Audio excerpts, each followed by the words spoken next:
Okay, what's up, everybody? This is Kurt H. I'm the Lazy Farmer, and how you doing? All right, we are going to be in Microsoft Flight Simulator 2020 today. I do 2024, just to let you guys know. But primarily I'm doing 2024 because I was using the Inabuild's A330, which is only available in 2024, but now with the Tollus Aerosoft A340, yeah, starting next month, it's in my budget. Starting next month, I'm gonna be buying the Tollus A340, so my medium and long hauls that the A320 cannot handle, I'll be doing with the A340. So interesting. I've watched a couple of videos on that already, and looks really spot on. And I know that Tolis has been doing a fantastic job over at X-Plane with the A320s over there. So anyway, I digress. Let's get on this. Today's flight is going to be KSFO San Francisco to KDEN, Denver, and we'll be doing something a little bit different. I'm going to be eating some crow. I have been, well, quite frankly, I've been pretty vocal about a certain program, which I'm now actually using. I gotta move some things around here. Hang on. So I'll get more into more details, but we will be using ATC. We're not going to be using Beyond ATC today. We'll be using Say Intentions, and with that, that's the part that I'm going to be talking about in today's flight. So once we get up in the air, I'll go into more details about why I'm going to eat some crow. So anyway, let's go ahead and get started. The flight plan has already been generated in SimBrief, but as you're probably aware of, it takes a while for 2020 to come up. So what I like to do is I pull SimBrief up, and we will be regenerating the times on that. So we're going to go in, since it's already generated, we're going to go into Edit Flight, and we're going to let it come up. And as it populates, there it is. We got KSFO to Denver right there. Okay. Uh, KCOS is going to be our alternate in case we need to. Let's see, we got to be flying our A319 Phoenix simulations, A319 AIE engine equipped in the United Airlines livery, because this flight was generated by, as you are well aware of, that I am using. Um, okay, it doesn't come over. I got to bring it up over here. I am using a Pilot's Life. There it is. Okay, so I am using a Pilot's Life, as you know, and I get my schedule here. I only have 2 flights left on this current schedule. It is from San Francisco to Denver, and then from Denver back to San Francisco. I do not have the license for the A21 Neo, so I will be using the A319. Besides, I like the Phoenix anyway, and Phoenix doesn't have an A21 in there yet. Anyway, so yep, today's flight is going to be, like I said, San Francisco to Denver. All right, so I do get METARs here. These do get updated.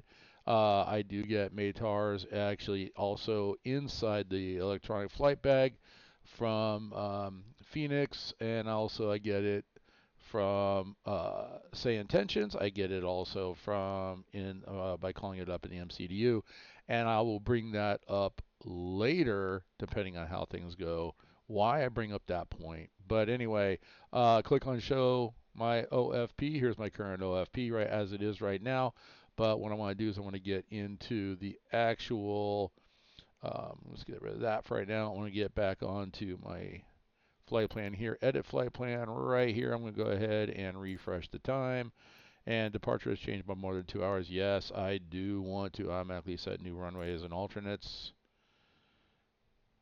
All right, there it is. And so what we're going to do now is we're going to generate the flight. And this flight will be heading, obviously, going west. So our altitude will be an odd numbered altitude, will be at 35,000 feet. All right, so the flight has been generated. We're now going to import that into Microsoft from SimBrief into Microsoft 2020 here, Flight Sim. SimBrief works with all simulators. If you're catching this for the first time and wanting to know, hey, I'm thinking about using a flight simulator. Honestly, I use 2020. I've been with Microsoft Flight Simulator off and on since, geez, the 90s when it came out and everything was all pixelated and nasty, and it was still one of the it was pretty spot on back then. All right, so let's close this page out, and what we're going to do now is we're going to zip right on in to San Francisco here. Here's their airport layout down on the peninsula. Looks like they have us taking off from 28 right. So I need to pick a gate to start from. I don't know why, but I always like D14. I believe, since I am flying for United in a pilot's life, I believe that these are the United gates. I have not done my diligent research, but I think this is where United comes in and out of on their domestics. So anyway, I want to set D14. I want to remember D14, so if I forget, remind me. But I'm going to set D14 as the departure, and the reason I did is it sets it right up here. We want to do that because if not, it will put us at the end of the runway. We do not want to start at the end of the runway. You can if you want to, but we don't want to. All right, anyway, so let's go flying. We're set, we're ready to go. Everything else is going to be done either in the plane, and I say in the plane as to opposed to where, farmer? It's going to be on my desk. If you're not aware, I do have the WinWing FMC and EFIS units on my desk. I also have the WinWing MCDU for Airbus, as well as the Thrustmaster Captain's Pack for the Airbus, which that's going to get changed out. That's coming here in the near future. Um, and I mean, when I say near future, within the next couple of months. The only reason I'm kind of holding off is I'm looking at all the add-ons from WinWing and from Rosefire. And once I get it all, it's like, where am I going to put it, and how can I actually create something that I can actually mount everything into to create that center console that would be between the captain and the first officer. All right, we are over San Francisco International Airport as we're panning around here. Let's go ahead and look, we got a hover plane. This is the one thing about the Phoenix. I don't know why it does this, and I think 2024, I think I noticed it did it over there too, but for some reason it generates the plane without the wheels coming down. But you'll start seeing cones and stuff starting to populate. GSXs in the background, slowly populating. But you get to see the plane with the fantastic um, battleship gray livery for United Airlines. So, all right, let's go in, ready to fly here. And of course, I always start my flights in that cold and dark state, and I need to set that camera and load it down. So I noticed that when this model for SFO is wrong, and this is coming from the premier version of from a Sobo. It's wrong, but the stands here that you see in front of you is kind of cool. It's a little bit new. It's kind of quirky, but that's part of GSX.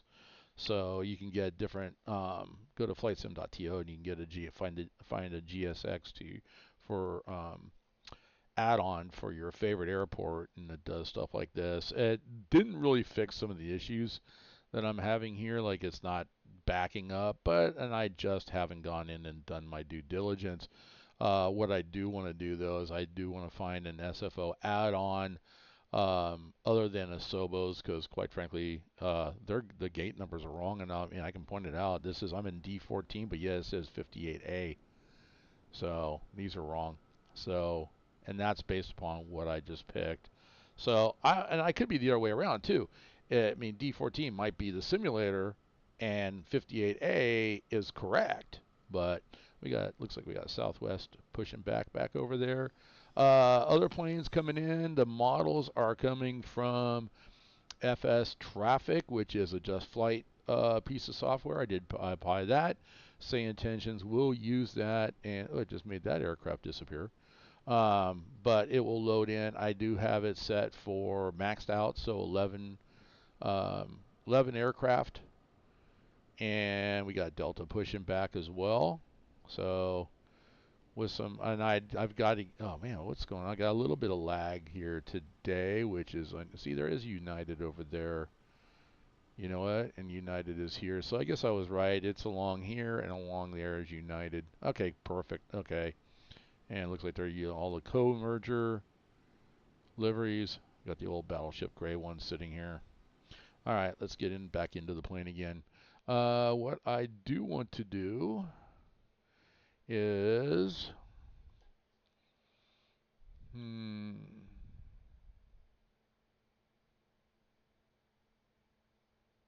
sorry, I got sidetracked. Something popped up. I'm going to get making sure that I have.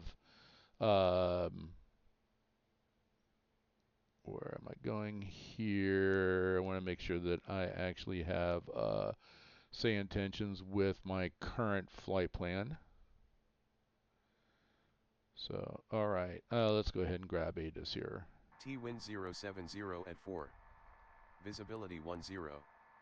Broken at 20,000. Wow, that's. I'm going to let that repeat. I need to go grab my knee board. Altimeter 3012. Advise on initial contact. You have information Golf. San Francisco International Airport, information Golf. 1956 Zulu. Arriving runways 28 right, 28 left. Departing runways 1 left, 28 right, 28 left, 1 right. Wind 070 at 4. Visibility 10. Broken at 20,000. Temperature 16, dew point 11. Altimeter 3012. Advise on initial contact. You have information Golf. San Francisco International Airport, information Golf. 1956 Zulu. Arriving runways 28 right, 28 left. Departing runways 1 left, 28 right, 28 left, 1 right. Wind 070 at 4. Visibility 10. Broken at 20,000. Temperature 16, dew point 11. Altimeter 3012. Advise on initial contact. You have information Golf. San Francisco International Airport, information Golf. 1956 Zulu. Arriving runways 28 right, 28 left. Departing runways 1 left, 28 right, 28 left, 1 right. Wind 070 at 4. Visibility 10. Broken at 20,000. Temperature 16, dew point 11. Altimeter 3012. Advise on initial contact. You have information Golf. One more time. San Francisco International Airport, information Golf. 1956 Zulu. Arriving runways 28 right, 28 left. Departing runways 1 left, 28 right, 28 left, 1 right. Wind 070 at 4. Visibility 10. Broken at 20,000. Temperature 16, dew point 11. Altimeter 3012. Advise on initial contact. You have information Golf. All right, I think I got it. I gotta go turn this off. San Francisco International Airport. Let's get into. I need the clearance frequency. We'll go ahead and bring that up. All right. So anyway, we got our ATIS. So we're at, once again, where airport is KSFO. Information is Golf. The ATIS time that it was published was 19056 Zulu. Winds are 070 at 4. Visibility is 10. Broken clouds at 20,000 feet. And did I get my temperature right? I think he said 6. Oh, it's 16. So, and I'm looking at, and I'm comparing what I just got from ATIS out of, say, Intentions to what I have in A Pilot's Life, and I have 107 that matches up. Yep, information Golf. 16113012. Okay, we're good. All right, so got our ATIS with information Golf. We'll check that one more time before we call up for clearance. That's what I gotta do. I gotta figure out. There is a way. I know. I want to get my kneeboard tablet, that screen up on this screen so you guys can see what I'm actually handwriting. So let's go ahead and I'm going to, let's see if this works. All right, Nathan, can I get the pre-flight checklist, please?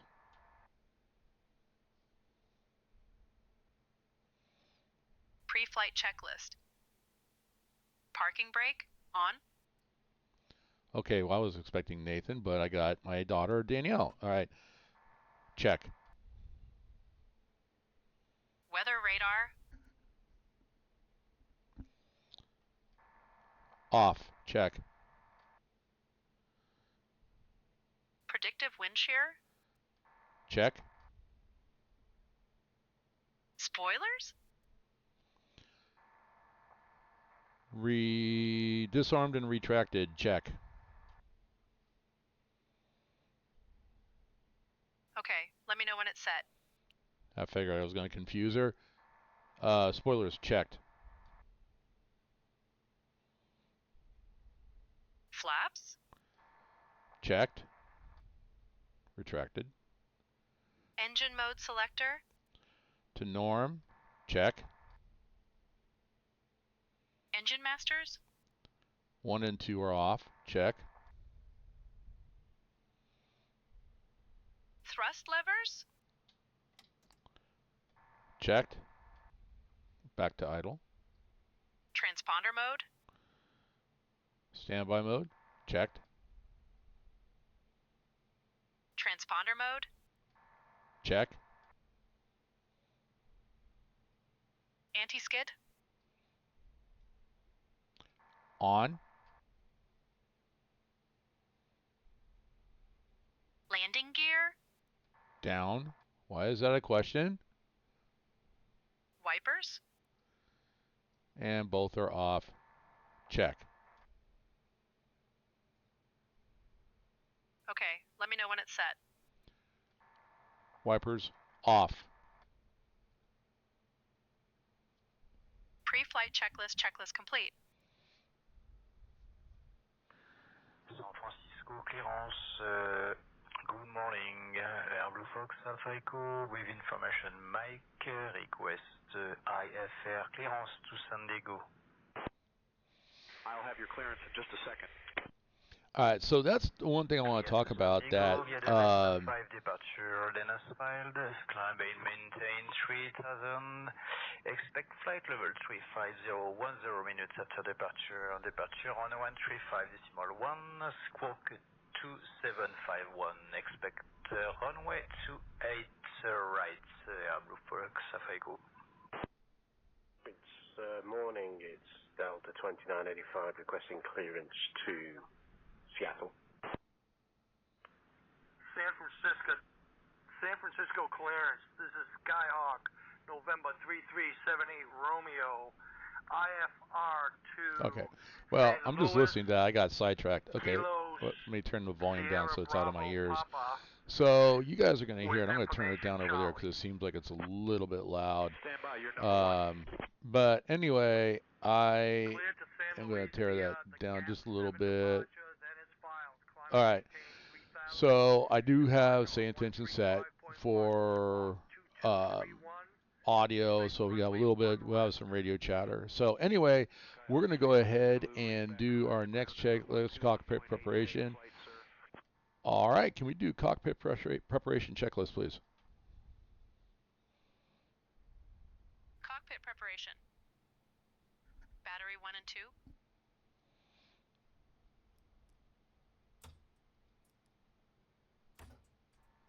Battery 1 and 2 on. External power. On. Crew supply. On. Aiders.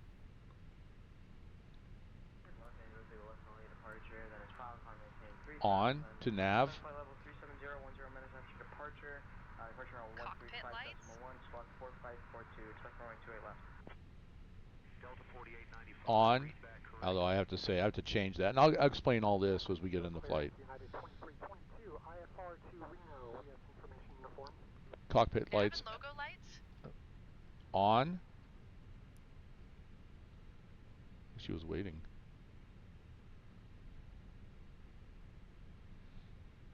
Clearance on request. Stand by. Cleared to Glacier Park via the Trucking 2 departure. Then as filed. Climb and maintain 3000. Expect flight level 390. 10 minutes after departure. Departure on 120.9. Squawk 2745. Expect runway 28 right. United 5972. It's not me. I'm working on that clearance. Stand by. We're looking to pick up our IFR clearance. Nav and logo lights on.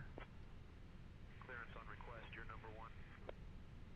No smoking signs. Roger. Cleared to Los Angeles via West LA flight departure. Then as filed, climb and maintain On. 3000. Expect flight level 25010 minutes after departure. Emergency lights. Departure Arm. on 5.1, squawk 4336. 28 Annunciator right for lights. takeoff. Okay, bus Alpha Bravo Charlie.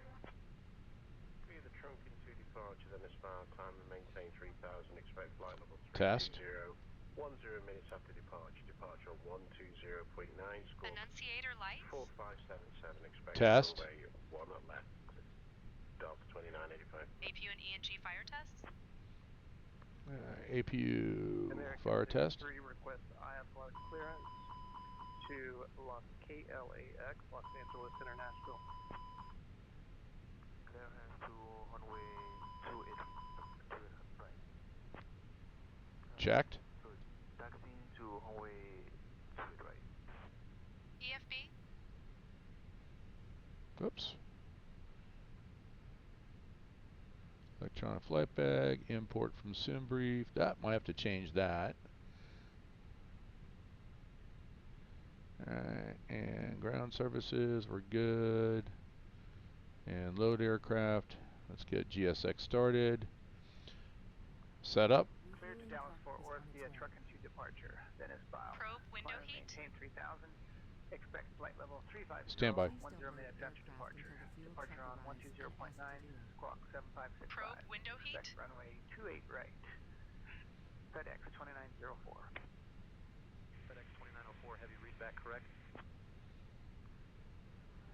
Clearance Globemaster November 7, November Echo. Probe window heat auto. Ethos with Mike. Give me 1 second for that. Anti-ice. Off. Cleared to Portland via Trucking 2, then as Air filed. condition. Oops. Expect flight level 3. Set. Expect 3000 or altitude 3000. Vacuum and Expect brake flight pressure. level 280 10 minutes after departure. Departure frequency 120.9, squawk 7643. Skywest 5301. Skywest 5301, cleared to Portland. Via Checked. Trucking 2, then is filed. Altitude 3000. Expect flight Decam level status. 280 10 minutes after departure. Frequency 120.9, Checked. squawk 7643. Decam Expect recall. 28 right, Skywest 5301. Checked. Skywest 5301. Read back correct. Contact ground Radio on panels. 121.8. Skyhawk 3 Alpha Zulu. Read back correct. Contact ground on 121.8. Ground on 121.8. Set. Skyhawk 3 Alpha Zulu. Delivery DHL Pyro? 913 IFR over to Fallon. And barrel gets set to 3010. What this is, United Oops. 1754 with information on Lima, requesting 3010, 310. Okay, we're all set. Set. via direct by departure, then it's filed. EFIS. EFIS needs to be set. Flight directors on. Constraints on. 10 nautical miles set to arc. Set. Set. Cockpit preparation checklist complete. Alright, let's go ahead and get our MCDU set up. Get things going here.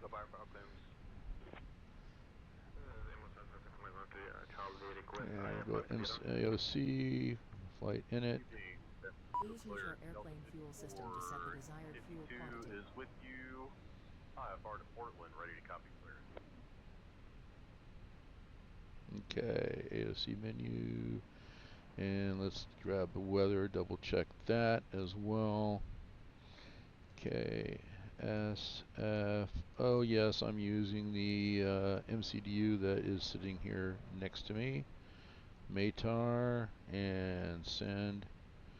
Go to return. Receive messages. Let's accept that. The initial loadout sheet. Weather 3010, and that matches, and the weather is 17 and 11. I got 16. It has changed to 17 and 11 in a pilot's life. So, okay, that's matching up. Alright, so let's go ahead. And then 050 at 3 knots. I have 050 at 3 knots. And, yeah. Yep, everything's set. Okay, so everything's matching up there. I have 3 different systems I need to check. Alright, so let's go ahead and get into the FMGC. Engine B2524A5, United Airlines. Active nav data is current from 19 February to 18 March. We got the current nav data. So we're good there. Data here. And position. Nope, that's not going to be up. Hit the wrong button. Data. Here we go. And it's pretty much what we saw on that front page. So we can go to init page A. And let's download our flight plan from the corporate office. And for today's flight, we are UAL, United Airlines, 1871.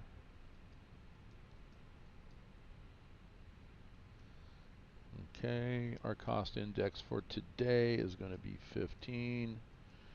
And we are at flight level 350, and they are expecting minus 52 up there. Alright, copy that, and we can get rid of the stuff that's in the scratch pad. Let's go to winds and download our wind information so we can stay accurate as we're in our navigation. There it is, wind update there. Alright, so that is init page A. We'll go to flight plan. We are expecting runway 28 right. 28 right with a truck and 2 departure. So our SID will be truck and 2 with a transition of I guess Syria? Syrah? Might be Syrah. I think that's a wine.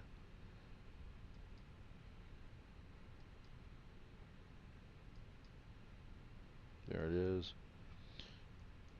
Alright, so we do not have, everything's been calculated.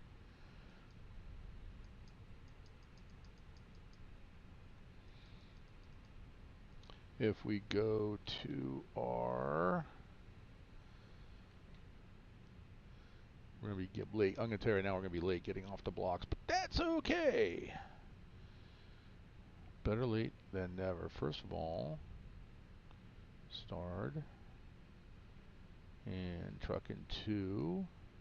There we go. Zoom in. So truck in 2, we're going out 28 right. Truck in 2, we're going to be turning over. So max is 210 knots. So that's what I was looking for there. So we are going to go back to the MCDU. And I want performance, but I want to come back. 210 knots. There we go. So pre-selected cost index, but we're doing 210 knots. So until we make our turn and get out over the bay, water in the bay, we are not going to be, basically not going any faster than 210 knots.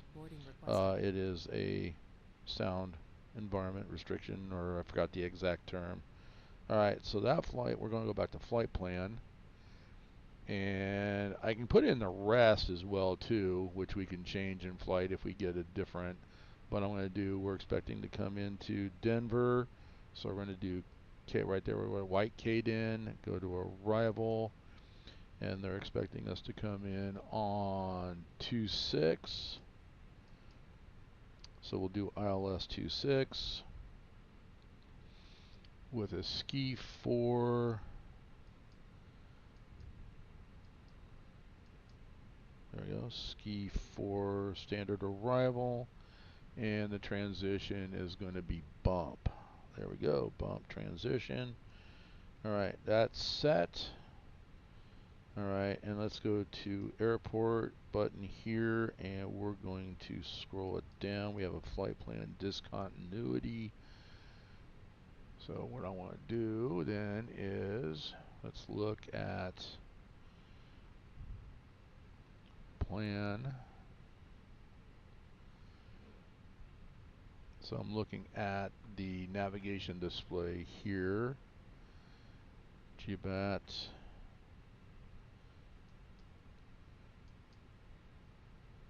And then fuzz. Okay.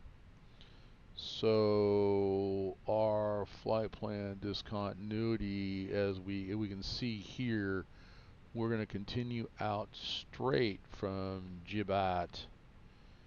And my plan, I'm going to leave it because my plan here then is going to be, once we continue, that's what this line here is, once we can keep continuing and then make our turn here, we need to be above 9,000 feet as we cross fuzz. GBAT has us at 11,000 feet. We have to be at 11,000 feet when we cross GBAT, and then we continue down, and probably about 9,000 we can make our turn in, and that'll set us up for the runway. So I'm going to leave that discontinuity, and then it's just a matter of telling the plane to go direct to fuzz, and we'll make that turn. Or we might get vectors from the ATC, since we are using, I forgot we're using it, Say IntentionsAI ATC. All right, so we're going to go to secondary flight plan right there. Secondary flight plan, I'm going to copy the active. It's been copied over, and from this we go back to the RadNav, at which point we got nothing to do on this page other than see that we've got our frequencies for the VORs, and so we're good there. And then we're going to go back to our init page, and we're going to go to the right, and now we want to go grab, I come over here to the second MCDU, and this is where I think I want to get a second MCDU. Alright, so we're going to go to AOC menu and receive messages. This is where we get the initial loadout sheet. Zero fuel weight is going to be 123.8. Right, and our center of gravity fuel weight is going to be 30. Entered. And then our block fuel, we can come back over here. So our block fuel, according to this, is 16,964 pounds of fuel in the tank. And we look right here, we have 16,960, so about 4 pounds off. We should be fine. So alright, so we're going to go one block fuel, then be 1.69. And we're going to put that in to the MCDU down here. Our predicted landing weight is going to be 129.6. We use that at this point here to make sure that we can land at the other runway. I don't expect anything off here. So our expected landing weight is 129.6. And low brakes, full flaps. We don't even need to use idle or reverse. We have plenty of room. So plenty of room to land. We should stop a little bit past halfway. We're good. So we can land definitely. It was expected. All right, so that is done. Let's go back here to our Phoenix, and we are starting to board. We are pretty much okay. Everything's loaded, fuel's loaded, baggage is loaded. We're just now we're starting to get passengers. Awesome. So at which point we can go on the MCDU. We're sitting on the performance sheet, and we just got to wait for all the passengers to get in and make sure that everybody's boarded. We'll get the final calculations for B1, B2, and rotate. So we're all set at this point.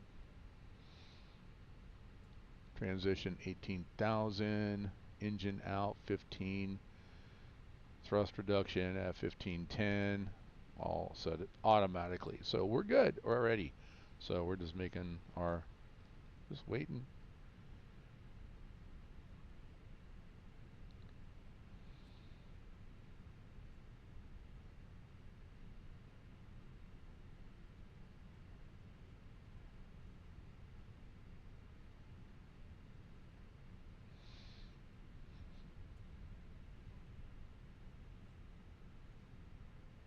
All right, let's go ahead and get our clearance at this point. And I want to make sure.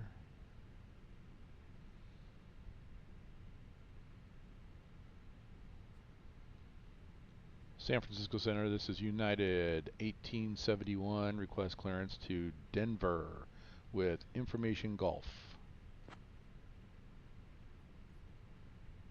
Clearance on request, you're number 1.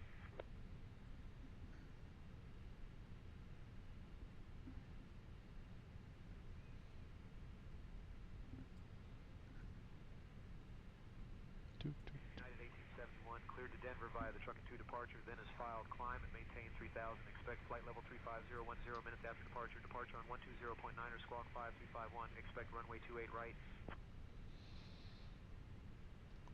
Cleared to Denver via the truck and 2 departure, then is filed, climb and maintain 3000, expect flight level 350, 10 minutes after departure, departure on 120.9er, squawk 5351, expect runway 28 right, United 1871.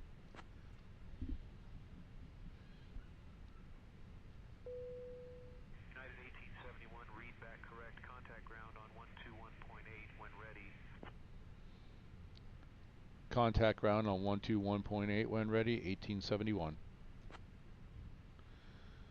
All right, and I think we got a bing here, which means I think we're loaded. Yes, we are loaded. All right, so I need to set my transponder before we do anything. Welcome aboard United Airlines, Flight 1871, departing from San Francisco to Denver. Please take your seats according to your boarding passes and stow your hand luggage in the overhead bins or under the seats in front of you. If you require any assistance, do not hesitate to contact any member of the crew. Thank you for your cooperation. All right, let's go ahead and run that before start checklist. Before start. Windows and doors? Checked. APU on. APU master switch on. 1, 2, 3. APU start on. APU bleed? Standby. Okay, let me know when it's set. Okay, go over here to this one. While we're waiting for the APU to come up, load sheet, we're going to accept that.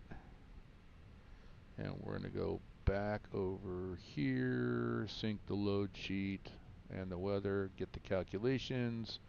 151, 151, rotation, and 155. We're going to send that to flaps 1 with a up trim of 0.6.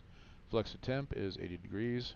We are set, and that has been sent over to the MCDU right there. All right, so let's go ahead, and we are waiting for APU.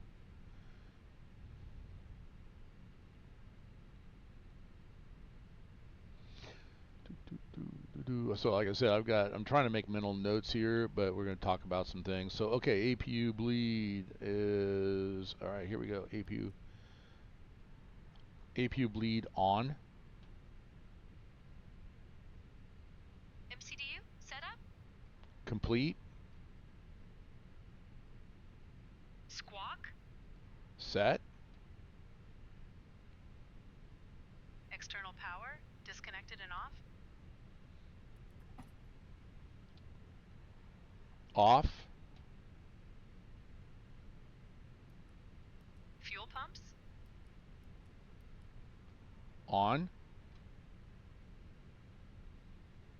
Seatbelt signs. On.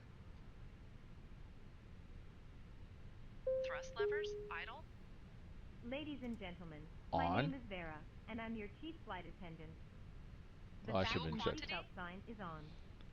If Checked. you haven't already done so, please stow your carry-on luggage underneath the seat in front of you or in an overhead Let's take bin. off. It listed as 2 data, and I want to get into that, so just remember that Also one there. make sure your seat back and folding Set. trays are in their full upright position.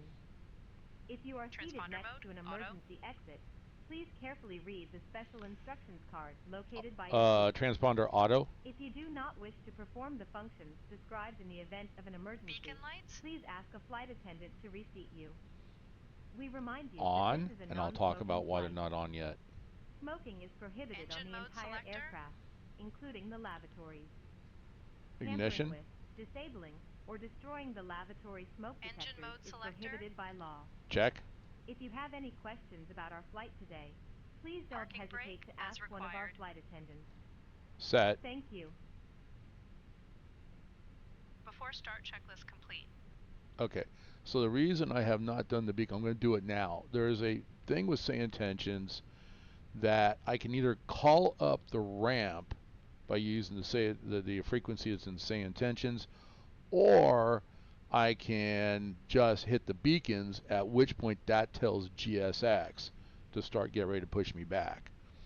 So, but before I can do that, I do need to call up ground and get clearance for push and start. So he said contact, I gotta scroll back down, contact ground 121.8. So we're gonna go down here. I should be, yep, 121.8, transfer that over. All right.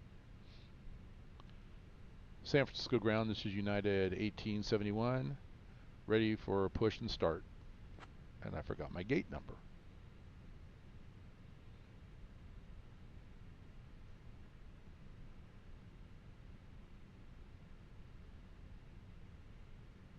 United 1871, San Francisco ground, push and start approved, tail southwest. Push and start approved, tail southwest, United 1871.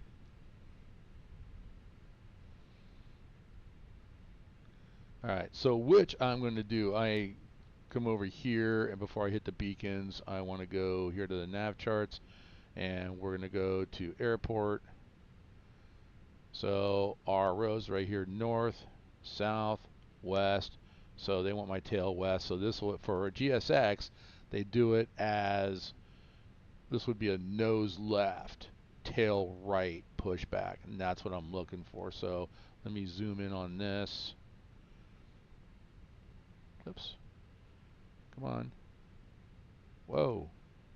I'm all over the place right now. There, let's go. Let's move. There we go. Alright, so we want the tail to come back here. That would be southwest. So that's what we're looking for. And then we'll be probably taxi out this way when we're ready to taxi. Probably, I'm expecting Foxtrot crossing runway, if I can get it to move, runway 1 left and run right and all the way down Foxtrot to Charlie to 28 right and out. All right, that's my expectation, but what my expectation is and their expectation, two different things. All right, so we're going to go, at this point, we're going to go, GPU is off, Chuck's on. Now GSX should handle all those other things here. So beacon is going to go to on. Let's see how this works. All right, GSX has already got the gate pushed back, and here comes the crew chief. Wing walkers are heading out. All right. Hello, Captain. We're ready for pushback. Copy. Go ahead and push back.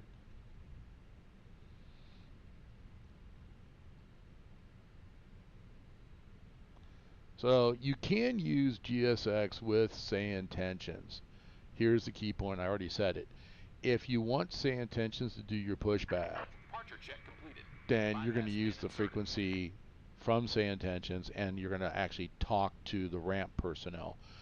But if you want GSX, and I like GSX because you can actually look at all the activity outside, you know, it adds a little more realism to be able to see that. I did a flight and didn't use it, and actually I kind of missed it.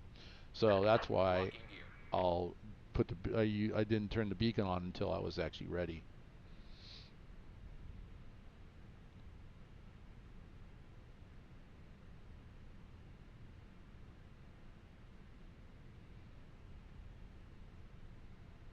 D14, it's right there in front of me on the sign. I'm at gate D14. I knew that. I picked it.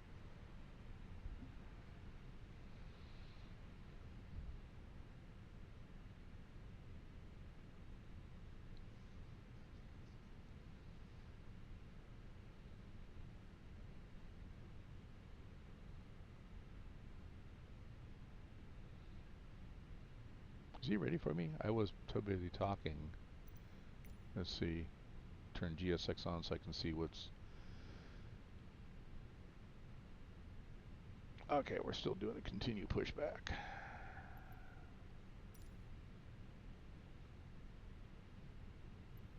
Alright, I got departure clearance. This is what I was waiting for. So we're saying nose left, tail right. Release parking brakes. Commencing push. All engines clear. Start at will. Copy, all engines clear, starting with number 2.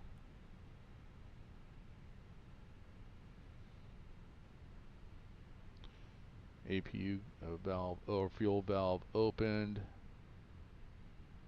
38 psi. N2 is starting to rotate. Cabin attendants, arm doors, and cross-check. Ladies and gentlemen, welcome aboard United Airlines Flight 1871, departing for Denver. Our estimated flight time is approximately 2 hours. Please pay close attention to the upcoming safety demonstration, as it contains important information even for frequent flyers. Fasten your seatbelts by inserting the metal tip into the buckle and pulling the strap to tighten. The seatbelt must be fastened whenever the seatbelt sign is illuminated. Return your seatbags and tray tables to the upright position and open your window blinds Oh dear God. for takeoff and landing. Mobile phones and electronic devices must be set to flight mode, and larger devices should be stowed. Alright, that was it. Set parking brakes. Cigarettes are prohibited. Waiting your confirmation for good engine start. Pull the mask firmly, place it over Okay, I'm going to go good engine start. Even though we got one engine going, I can come back in on that. It's going to take a while to disconnect. We have a good engine start. You can disconnect. Unlocking gear. to the nearest exit, which may be behind you. In case of evacuation, leave all personal belongings behind and follow crew instructions immediately. If any electronic device becomes hot or catches fire, inform the crew right away. The safety information card in your seat pocket contains all details. Thank you for your attention. Ooh, FPS is taking a hit. Whoa, where'd that guy come from? I probably should not have pushed back. We have got a line Holy moly. Well, I did this. Tow truck disconnected. Bypass pin removed.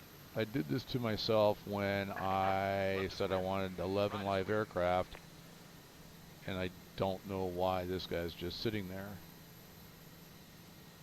Let's see what happens. Let's see what I mean, I know Beyond ATC has done this to me in the past, but usually they bring a plane in and I go nose to nose with me. For some reason, they got this guy holding at, was it 1-0, and this guy I hear holding as well too. So they're holding airplanes for some reason. I don't know why. We'll see how it plays out. United 194 ready for pushback. United 194 pushback approved. Push and start approved. United 194. And we are after start. Okay, let's run that after start checklist. After start. Parking brake. On. Engine mode selector. Runway 28 left taxi via Bravo. Norm. Alpha Foxtrot. Runway 28 left taxi via Bravo 4 Alpha Foxtrot United 1506. Lead United and 1498 ready to taxi. off. United 14908 runway 28 left taxi via Auto brakes. 7B Alpha Foxtrot. Max. Runway 28 left taxi via 7B Alpha Foxtrot Flight United controls. 1498. All right, flight controls. 2275 ready for pushback. Down, neutral, up, Pushback approved. neutral, roll right, United 2275. roll left, rudder right, rudder left. Flight controls, no faults. Flight controls checked. Spoilers. Armed. Flaps. Set. Pitch trim. Up 0.6, right about there. Set. United 2386 runway 28 left taxi via Rudder Alpha trim. Foxtrot. 0. Runway 28 left taxi via Alpha Foxtrot United 2386. Okay, let me know when it's set. Set. Anti-ice. Set. Flight instruments. Checked. Beechcraft 1 Romeo Victor ready to taxi. After start checklist complete. 1 Romeo Victor runway 1 left taxi via Charlie Kilo Alpha Mike 1. Runway 1 left taxi via Charlie Kilo Alpha Mike 1 Beechcraft 1 Romeo Victor. United 194 ready to taxi. All right, let's go ahead and do the taxi checklist. 28 left taxi via Bravo Tango Echo November Alpha Foxtrot. Taxi. Runway 28 left taxi via Bravo Taxi Tango light. Echo November Alpha Foxtrot United 194. United 2275 ready to taxi. On. United 2275 runway 28 left taxi Are via we turn Bravo off 4 lights? Alpha Foxtrot. On. Runway 28 left taxi via Bravo 4 Alpha Foxtrot Strobes. United 2275. Auto. United 2619 ready to taxi. To config. United 2619 runway 28 left taxi via Bravo 4 Normal. Alpha Foxtrot. Runway 28 left taxi via Bravo Taxi 4 checklist Alpha complete. Foxtrot United 2619. San Francisco ground, United 1871, ready to taxi to the active.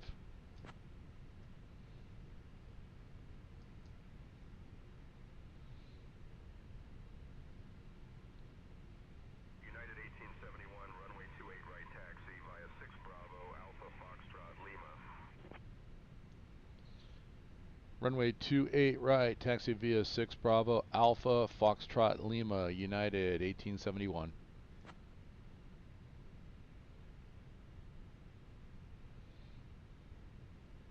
I want to see what he's going to do because I've got people in front of me. So is he going to tell me to hold? Beyond ATC would tell me to hold, stand by for traffic. I want to see. We're going to check this. All right, releasing parking brake. We should start rolling if we're off. Actually, we check to make sure that we're off the chocks. We should be off the chocks. So here we are. Okay. Back to here. So he has me going 28 right via taxi 6 Bravo. 6 Bravo is where I'm at. To Alpha, which is this runway here. To Foxtrot, which is what I was expecting. To Lima. Where the hell is Lima? Oh, Lima's here. Oh, he wants. Oh, crap. Is he having me go out? He wants me. Oh, on to Lima. Okay. All right. We're gonna see. He's not giving me the full runway. All right.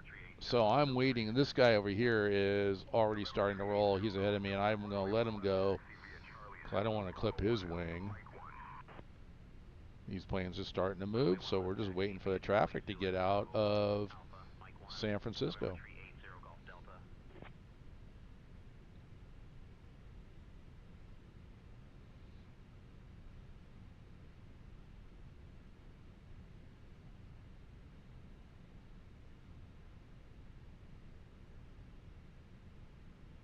Boeing?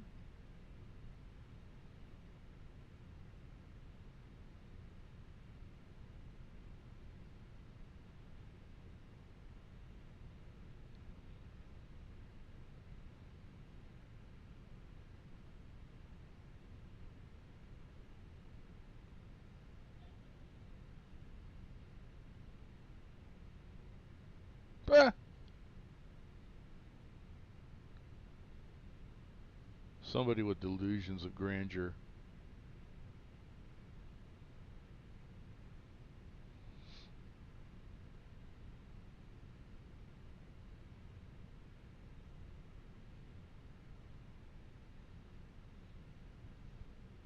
United 871 ready to taxi. United 871 runway 28 left taxi via Bravo. Tango Echo November Alpha Foxtrot. Runway 28 left taxi via Bravo, Tango Echo November Alpha Foxtrot, United 871.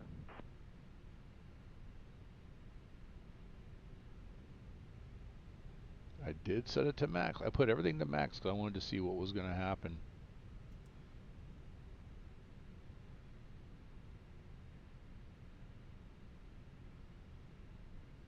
And you notice I got the green arrows down there. That's from Say Intentions as well too. What is this guy doing?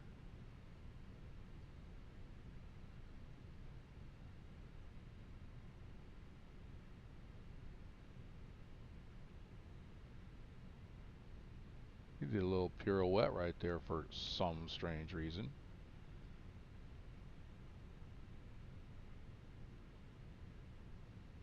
Holy good Lord.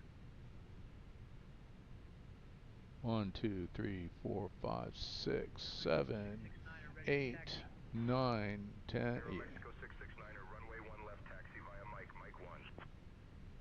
Runway 1 left taxi via Mike 1, Aero Mexico 669er.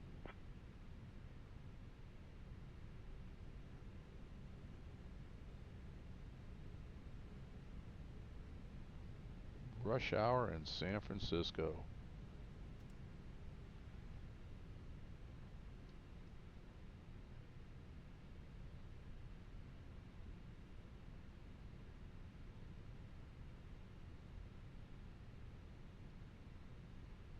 Okay, he's holding for me.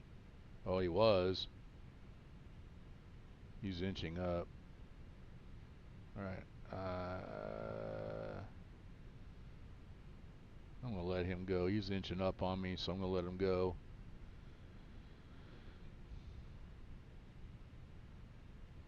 What's this one doing? No, he's waiting on me. All right, I'm going to go.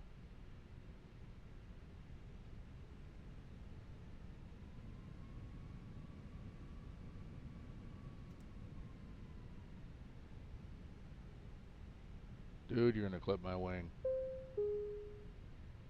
Ladies and gentlemen, We now request your full attention as the flight attendants. Alright, that is from, I gotta figure out how to turn that off. When the seatbelt sign That's illuminates, the first you must announcement like fasten your this was seatbelt. from Say Intentions, a little bit Insert the metal softer. fittings, one into the This other, and one tighten is by actually pulling from on a the loose pilot's end of the life. strap. So To release since I'm your using Say seatbelt, Intentions, lift the upper I need to portion of go the in and buckle. disable that. We suggest that you keep your I forgot to seatbelt do that fastened last night. throughout the flight, as we may experience turbulence. There are several emergency I am exits not being on this instructed aircraft. to hold short Please take a few moments or now to locate request your nearest crossing, exit. so In that some cases, your nearest exit may be might behind be you. a problem. If we need to evacuate the aircraft, floor-level lighting Ooh, will my guide you towards the exit. rudder or tiller is a Doors little can be squirrely opened by today moving the too. handle in the direction of the arrow. Each door is equipped with an inflatable slide, which may also be detached and used as a life raft.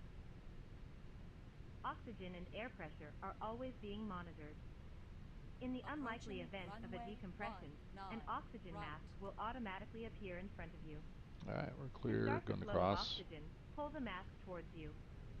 Place it firmly over your nose and mouth. Secure the elastic bands behind your head and breathe normally. Now, Although the bag does not inflate, he oxygen did not, like I is said, flowing he to did the not mask. tell me I needed to If hold you are short traveling at with a 19 child or right, someone who so requires I'm assistance, continuing. secure your own mask first, and then assist the other person.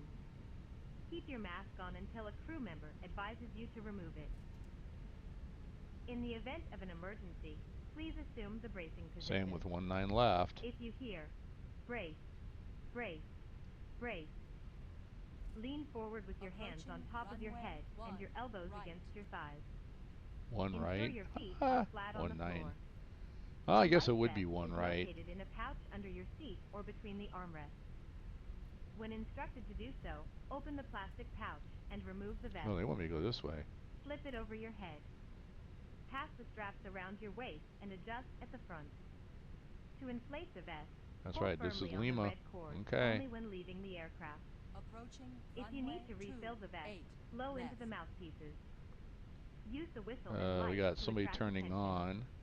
Also, your seat bottom cushion can be used as a flotation device. Pull the cushion from the seat, slip your arms into the straps, and hug the cushion to your chest. You will find this Not giving and us all the other entire safety runway. information Interesting. in the card located in the seat pocket in front of you. We Alright, we're going to strongly hold suggest short. you read it before takeoff. 28 right here. If you have any questions, please don't hesitate to ask Brake one is of our crew on. members. Alright, let's run that We wish you all an before. enjoyable flight. 8 right. Runway 1 left Okay. taxi via 5B Let's Alpha go right, ahead Delta and do the 1133. before takeoff checklist. Before takeoff. Cabin crew, Advised. brake temperature, Checked. brake fans, Off. engine mode selector, Checked. packs, Checked. weather radar, On. Tower, Southwest 1309, hold the short runway ready for takeoff. predictive wind shear, Southwest On. 1309, contact tower on 120.5 for takeoff clearance. TCS, TARI and above. nose wheel lights, Wait, where'd my cursor go? Checked. That was to take off. landing lights, Flight attendants, On. prepare for takeoff. ECAM memo, No blue. okay, let me know when it's set. Ah, really? Set. Before takeoff checklist complete. Okay, let's go to... Where's he got me going? I want to see...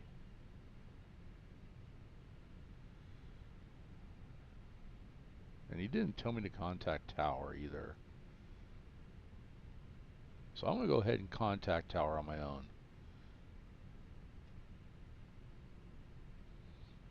So let's see, 120.5 is what I have for that.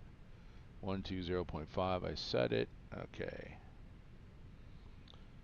San Francisco Tower, United 1871 holding short, runway 28 right, ready for takeoff.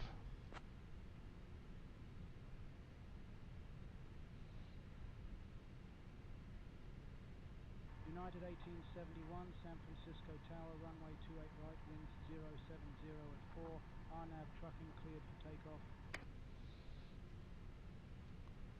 Cleared for takeoff via RNAV truck in, United 1871. Let's get out of here.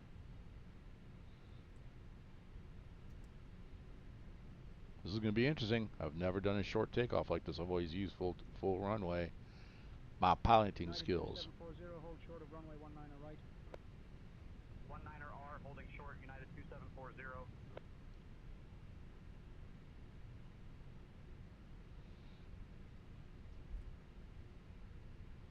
Alright, we're going to start the chrono. Whoa. Southwest 4499, contact departure. I just made myself dizzy. Little FPS. There goes my tiller again. Alright.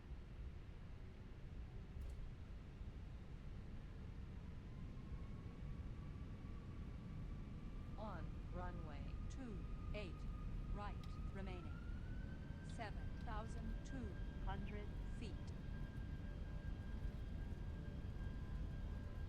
Toga. I didn't do the takeoff checklist, but that's okay. United 2740, hold short of runway 19 right. Holding short of runway 19 right, United 2740.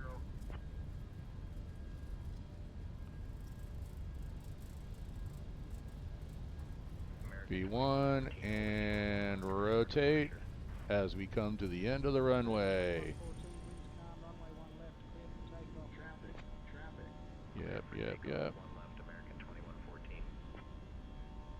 Titan 9 Mike Juliet, hold short of runway 10 left. Autopilot on. United 2740, cross runway 19 right. Crossing 19 right, United 2740. Something's off on Say Intentions.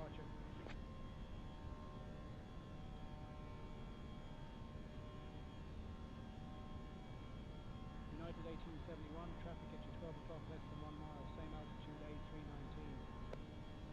Hold short of 19 right, United 1506. Copy. Traffic. United 1506, cross runway 19 right. Cross 19 right, United 1506. United 2740, cross runway 1 right. Cross runway 1 right, United 2740. Skywest 5435, cross runway 19 right. Crossing 19 right, Skywest 5435. Moving short of runway 19 right, United 2386. United 2386, cross runway 19 right. Cross 19 right, United 2386. United 1506, cross runway 1 right. Cross 1 right, United 1506. Beechcraft 1 Romeo Victor, short of 1 left, ready for departure.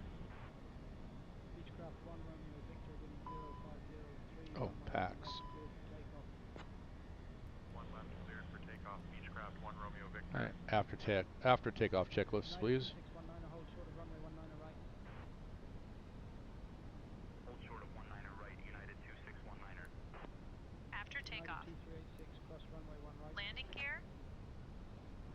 Crossing 1 right, United Up. 2386. Oops, I didn't do that. Skywest 4802. Okay, let me know when it's set. 1 left, ready for departure. Landing gear set. Skywest 4802, wind 050. Engine mode selector. Runway 1 left, cleared for Set. takeoff. Cleared for takeoff. 1 left, Skywest 4802. Spoilers. Titan 9 Mike Juliet, hold Set. runway 10 right. Traffic. Hold short of 10 Thrust. right, Titan 9er Mike Juliet. Set. San Francisco Tower, Skywest 5938, established on the Flaps. ILS runway 19 left. Clear of conflict. Set. Skywest 5938, roger. Retracted. PAX. United 261, On. Anti-ice. Set. Skywest 5661, contact Nose wheel departure lights. Off. Runway turnoff lights. Off. Holding short 1 left, ready for departure. After takeoff checklist complete. 050 runway 1 left, cleared for takeoff. 1 left, cleared for takeoff, Delta 1533. Horizon Air 2077, hold short of runway 19 left. Okay, something's off on Say Intentions because that sounds like ground. I'm actually supposed to be on tower, or on, and now I'm off. I should be talking to center. Runway 10 right, Mike 9er, Mike Juliet. Beechcraft 1 Romeo Victor, contact departure, safe travels. I'm going to do a climb here Beechcraft 1 Romeo Victor. to 11. I gotta get up over these hills. 5440, holding short of 28 left, ready for departure. And he did say 10 minutes. It's 4 minutes. I'm gonna go ahead and climb. Runway 28 left, cleared for takeoff.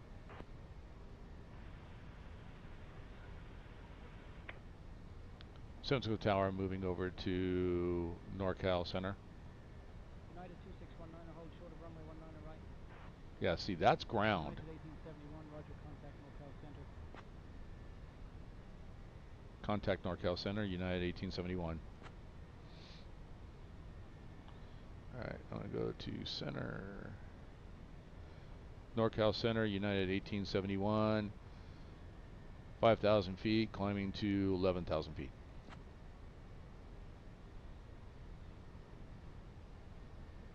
United 1871, Oakland Center, radar contact. Climb and maintain flight level 180, direct coast, Mike.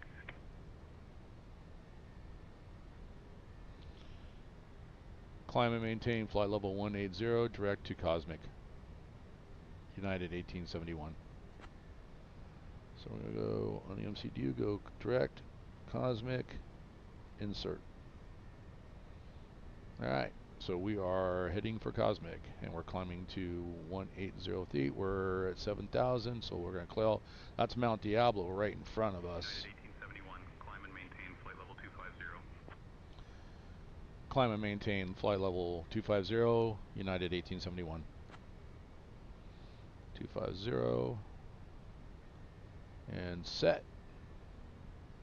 So, yeah, coming out of San Francisco, that was... ground was not... that. I mean, here... okay. Little of a hiccup there. And I'll let these guys know, because at the end of this, they ask you, how did it go? And I'm going to let them know.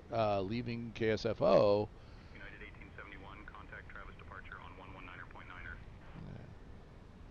Contact Travis departure on 119.9er 1871. So there's that, and we'll just go down here. Boom, transfer that over. Travis departure, United 1871 with you at flight level 10,000 feet, climbing to 250. Cabin service will begin shortly. Thank you for your attention. 1871, Travis departure, good afternoon. Alright, he's got us. Let me go ahead and set my range out.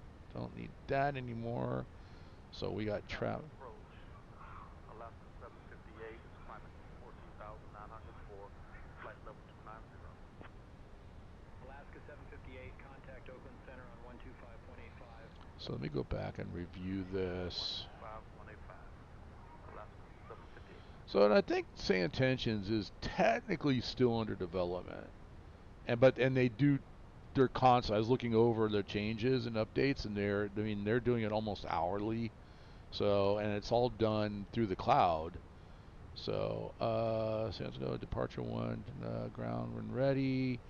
Went to ground. It's moving around on me. Went to ground. Push and start approval. Ready to taxi to the active. United 1828 right. Taxi via 6 Bravo. Alpha Foxtrot Lima. United 1871, climb and maintain flight level 310. Climb and maintain flight level 310, United 1871.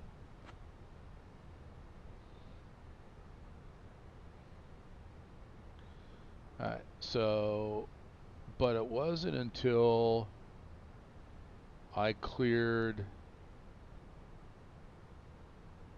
Yeah, push and start. There's my push and start. What did I? If I'm looking to see if I missed anything. Push and start. Oh, come on! Stop flipping on me. Anyway, I don't think.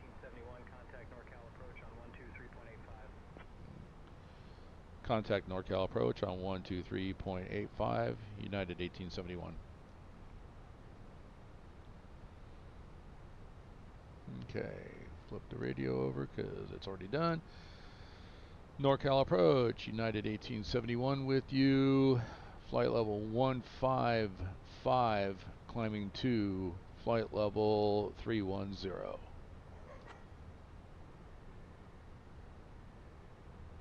United 1871, NorCal approach, good afternoon. Good afternoon.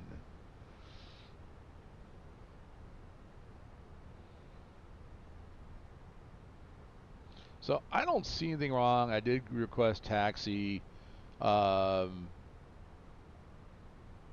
Usually it would be taxi at pilot's discretion.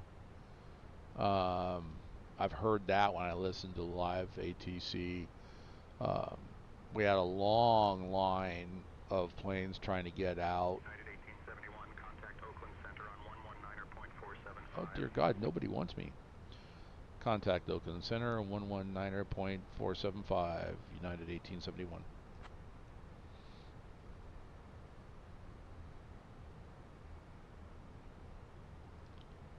United 1871 with you, Oakland Center at flight level 185, climbing to flight level 310. United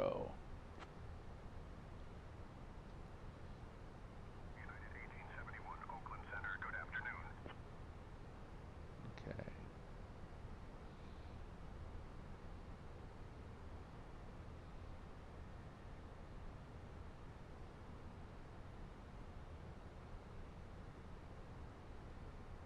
So what checklist did I miss? I did miss some checklists. I got the taxi checklist before takeoff done.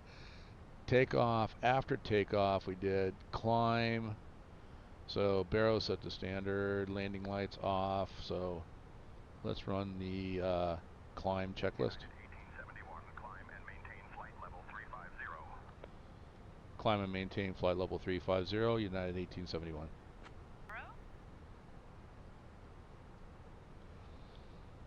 Standard. Landing lights? Off. Delta 1668, descend and maintain flight Seatbelt level signs? 250. Cleared for the Ironman 2 arrival into Los Angeles. Down to flight level 250. As required. Cleared for the Ironman 2 arrival into Los Angeles, Delta 1668. Anti-ice? As required. Ladies and gentlemen, the captain has turned off the fasten Climb seatbelt checklist sign, complete. and you may now move around the cabin. However, we always recommend keeping your seatbelt fastened while you're seated. In a few moments, the flight attendants will be passing around They have the one for cabin to offer cruise. you hot It's or kind of cold drinks, redundant. as It well as a adds light nav meal. aids. It's just nav aids and Alcoholic seatbelts. drinks Seatbelt signs are are also off. So, available at a nominal charge. so anyway, let's Now, talk about sit back, relax, Say and enjoy the intentions flight. here as we go through Thank this you. flight. So, I've been using Beyond ATC. So Beyond ATC is a one-time purchase. I don't want to say I was dead set against Say Intentions. I just was more against the fact that Say Intentions is a subscription service. But with that being said, I'm using it now. And the reason I'm using it now is that they have a 24-hour kick the tires trial. And on the surface, when you say 24 hours, that's nothing. Well, yeah. But that 24 hours starts when you actually make your first connection to, or you key up and speak to ATC for the first time. That's when your 24 hours starts. So as long as you don't do that, you're pretty much given as much time as you need. Flight level 240, cleared for the Ziggy 8 arrival into Ontario. You're pretty much given as much time as you want to go through the interface. And there's a lot. There are 3 things that you can't play with in the interface. The taxi tuner, the checklist tuner, and the stream kit. So those are things that I'm going to be looking into here. But I will tell you that there is so much more to ATC to Say Intentions than what Beyond ATC has. Okay, so let me talk about Beyond ATC. Did it work for me? Yes, it did. Okay, it's a one-time purchase. It uses either, if you want flight models like the long line of aircraft that I had, it uses either FSLTL models, it uses AI, or it uses AIG, or it uses FSTraffic. I was using FSLTL with Beyond ATC and was getting frustrated because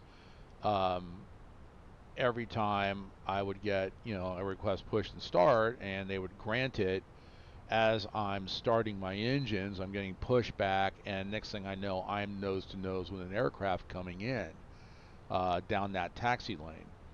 So what's that? Is that FSLTL problem? Is that Beyond ATC problem? Because Beyond ATCs, I'm not listening for clearance. The first time it happened, I'm listening. Did I miss something? Well, I didn't hear any aircraft being directed to come down my taxi lane. And it's happened more than once. It happened at least 4 times, and the next 3 times, all 3 times, that plane was going into the gate that I was just coming out of. So, okay, so once again, is that a Beyond ATC problem, or is that an FSLTL problem? So yeah, okay, I just say so. I moved FSLTL down to the last. I downloaded, and by the way, FSLTL is free, and I downloaded and tried to get AIG to run, Alpha India Group. That was a struggle. It was.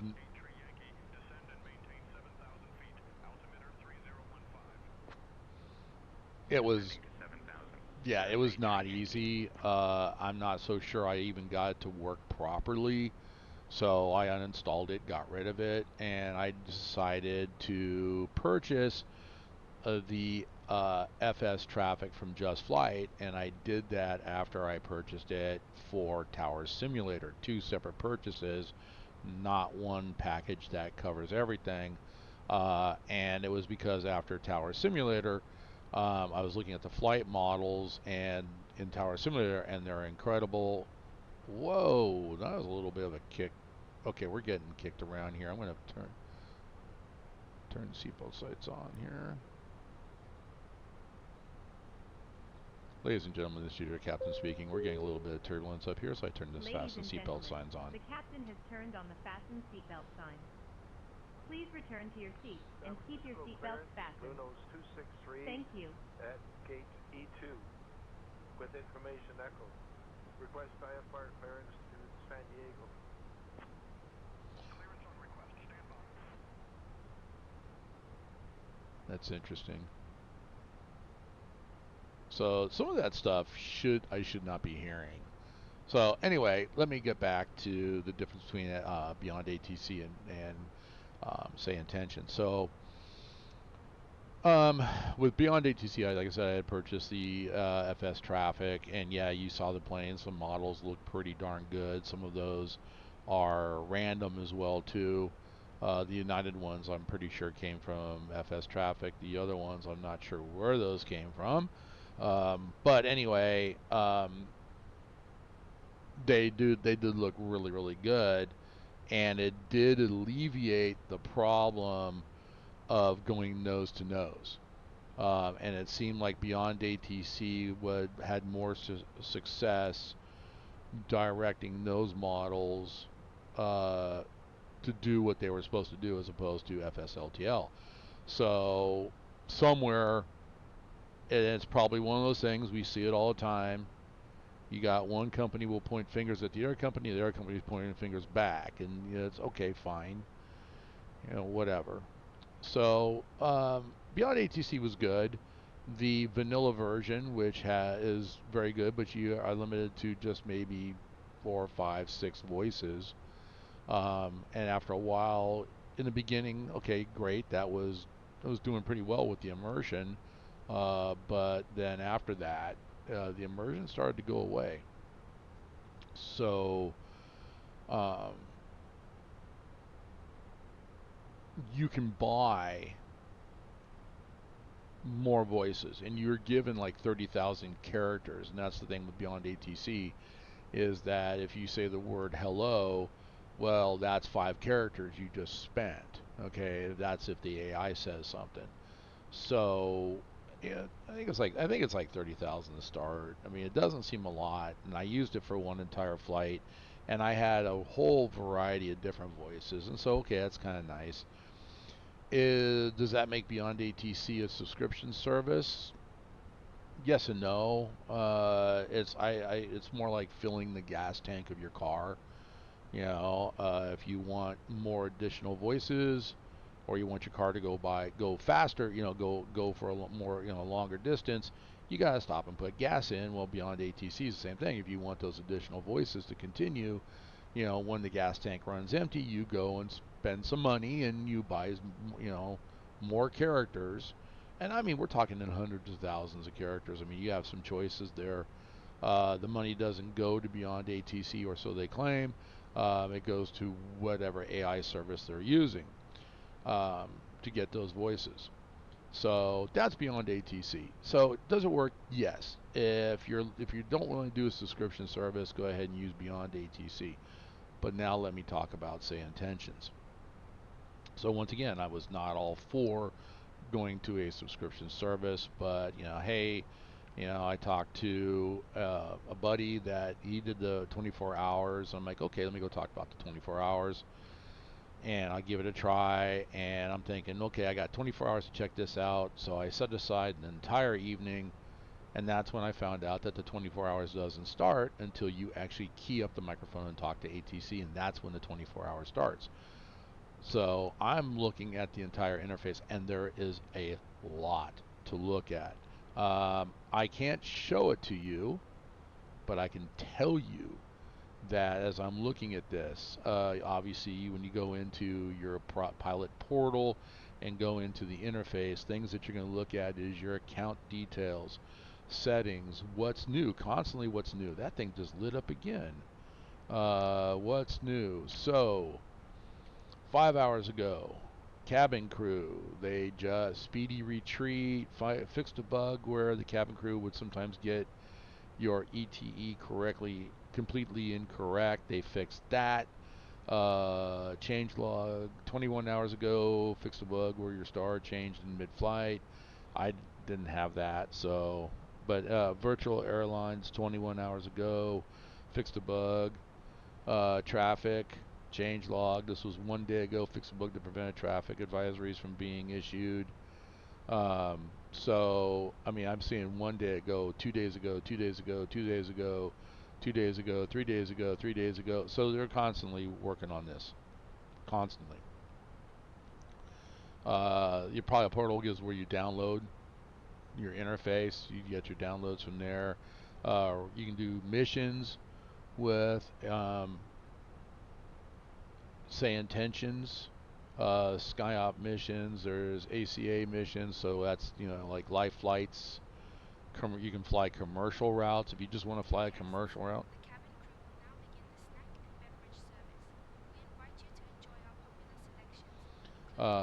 Flight log, flight plan. You can do your ATIS lookup here.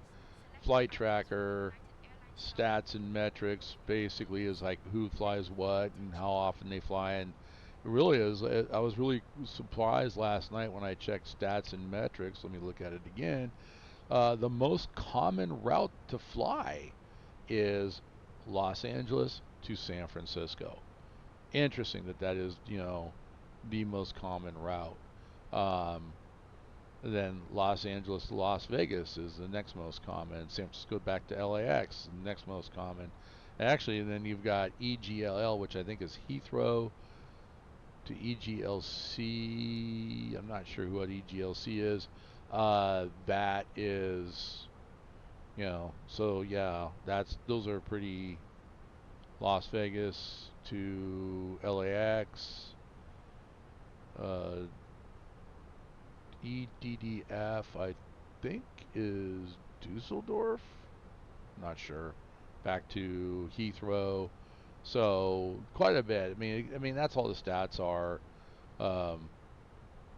Most arrival airports, flight duration. Most flights are anywhere between 1 to 2 hours. 1 hour, less than 1 hour flights or 2 to 4 hour flights are the next most popular. Europe jumped out. North America was like the most popular as of yesterday, but it looks like North America jumped out, so this must be updated real time. More people are flying on 2024 than 2020. According to this, these are just people that use Say Intentions. The Phoenix A320 is the most popular aircraft after the PMDG 737-800. Followed by PMDG's Boeing 777, and then the Phoenix A321, Inabel's A350, then Phoenix A319. Most popular airline to fly for, Lufthansa, followed by American, Delta, British Airways, EasyJet, and then United Airlines. So anyway, that's all stats and metrics. You got tools. You got, like I said, we have Taxi Tuner, which you won't be able to look at on the free version. You have Tour Tuner that you can look at. I have not looked at that yet. Checklist Tuner, Developer API, Stream Kit, Groupies. Groupie is really cool. It seems cool. You can actually, if you have friends that you fly with, you can actually schedule in the Groupie section a time to meet up. We're going to fly from this airport from A to B, and using their servers, they give you a frequency. I want to test. Oakland Center on 125.75, United 1871. Alright, we'll go down here. Oakland Center, United 1871 with you, flight level 350.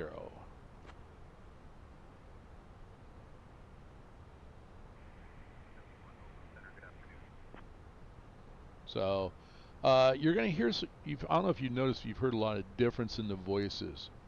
That all these, and that's all AI chatter coming from Say Intentions.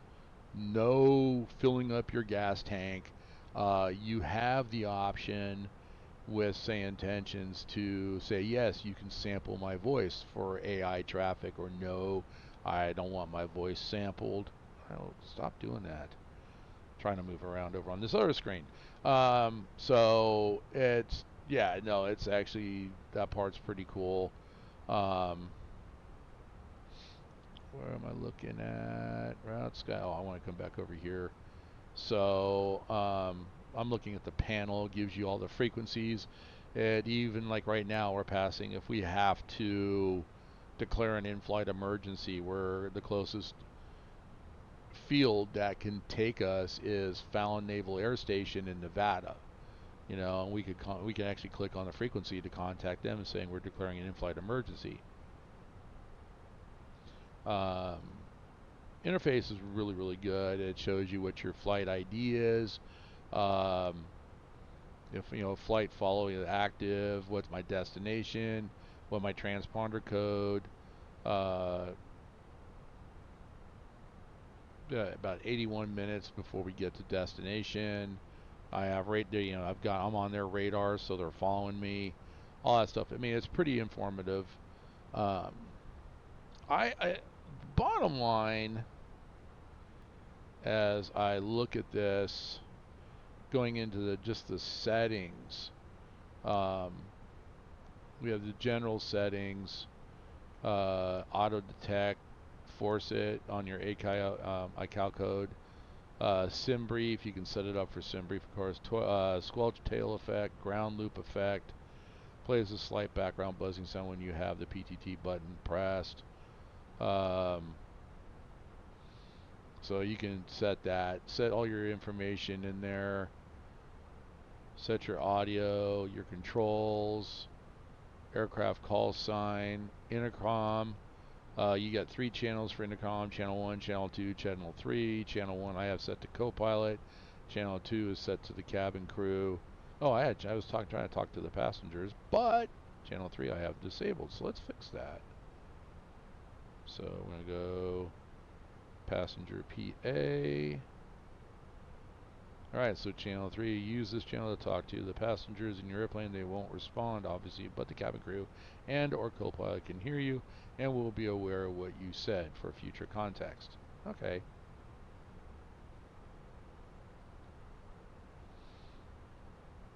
So that is now set. Traffic injection, this is where I said real world traffic. I have it set to 11. So it goes from off to 11. I think I'm going to dial it down just a little bit. Take it down to 9. And GA traffic, that was really weird that the GA traffic, that GA plane was in with all the big jets and everything. Not saying they don't have GA at, I'll put it to 6. So anyway, not that they don't have GA planes or SFO, I probably do, but they probably come out of a different area and wouldn't be in those taxiways where the airliners are. Add historical radio chatter from human pilots, add historical radio chatter from AI pilots. That's where you're hearing all the different voices. So, and some people you can tell, hey, that sounded like a real dude. Well, you know what you can actually hear people. There's some things that you can set. You can set, different changes. You can change your, for realism, clearance to ground handoffs in the U.S., but, for Europe, squelching, all that stuff. Yeah, so there's just a ton.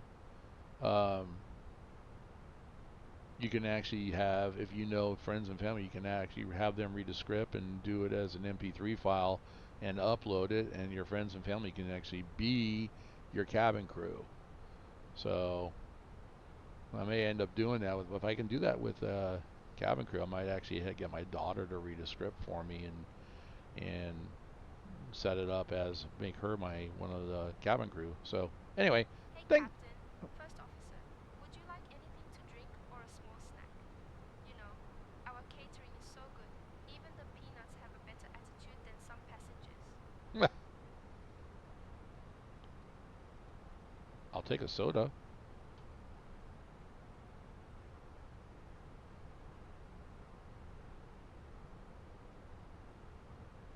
Okay, I still have to fix those buttons. I'm still setting things up.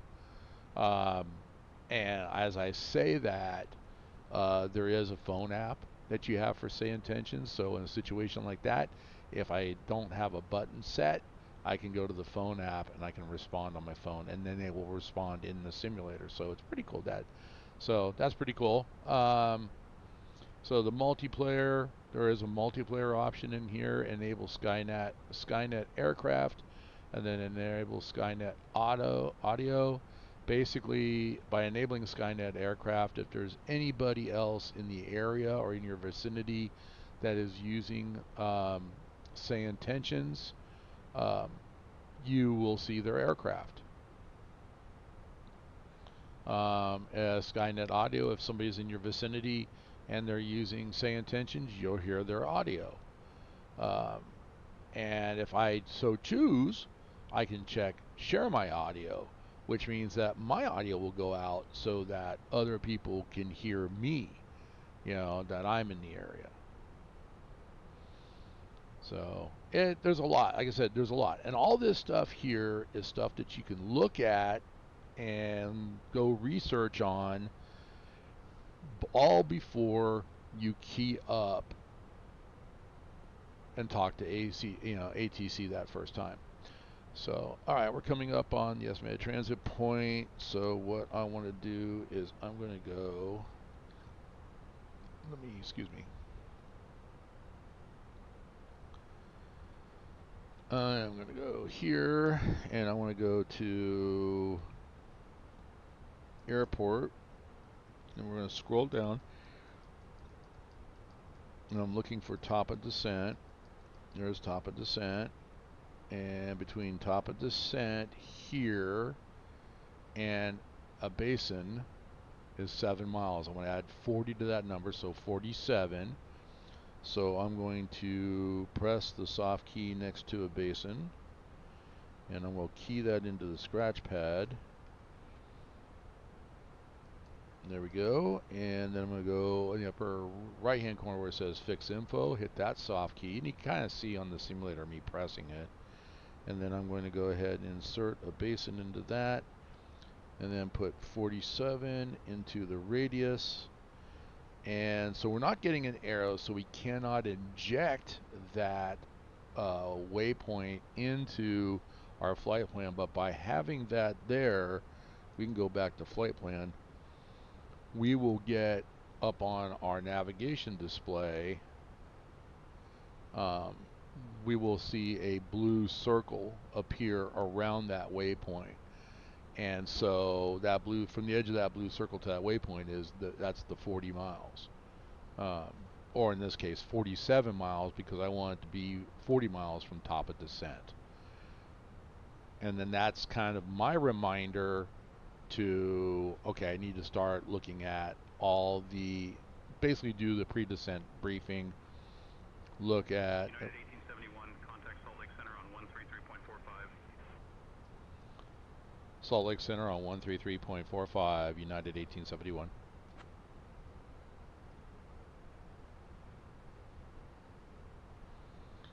Salt Lake Center, United 1871. Good afternoon. We are at flight level 350. United 1871, Salt Lake Center. Good afternoon. So, and this is the historical. I have it turned on, so the AI, you can even go in and say yes. Like I said, I think I said this before, you can have it sample your voice. So you may not have said, that might have been some guy that actually did not say that phrase, but the AI is using a representation of his voice to come up with that voice. So with all the people that are using Say Intentions, you get a variety of different people. So that gives Say Intentions more personality. It has more personality than Beyond ATC does.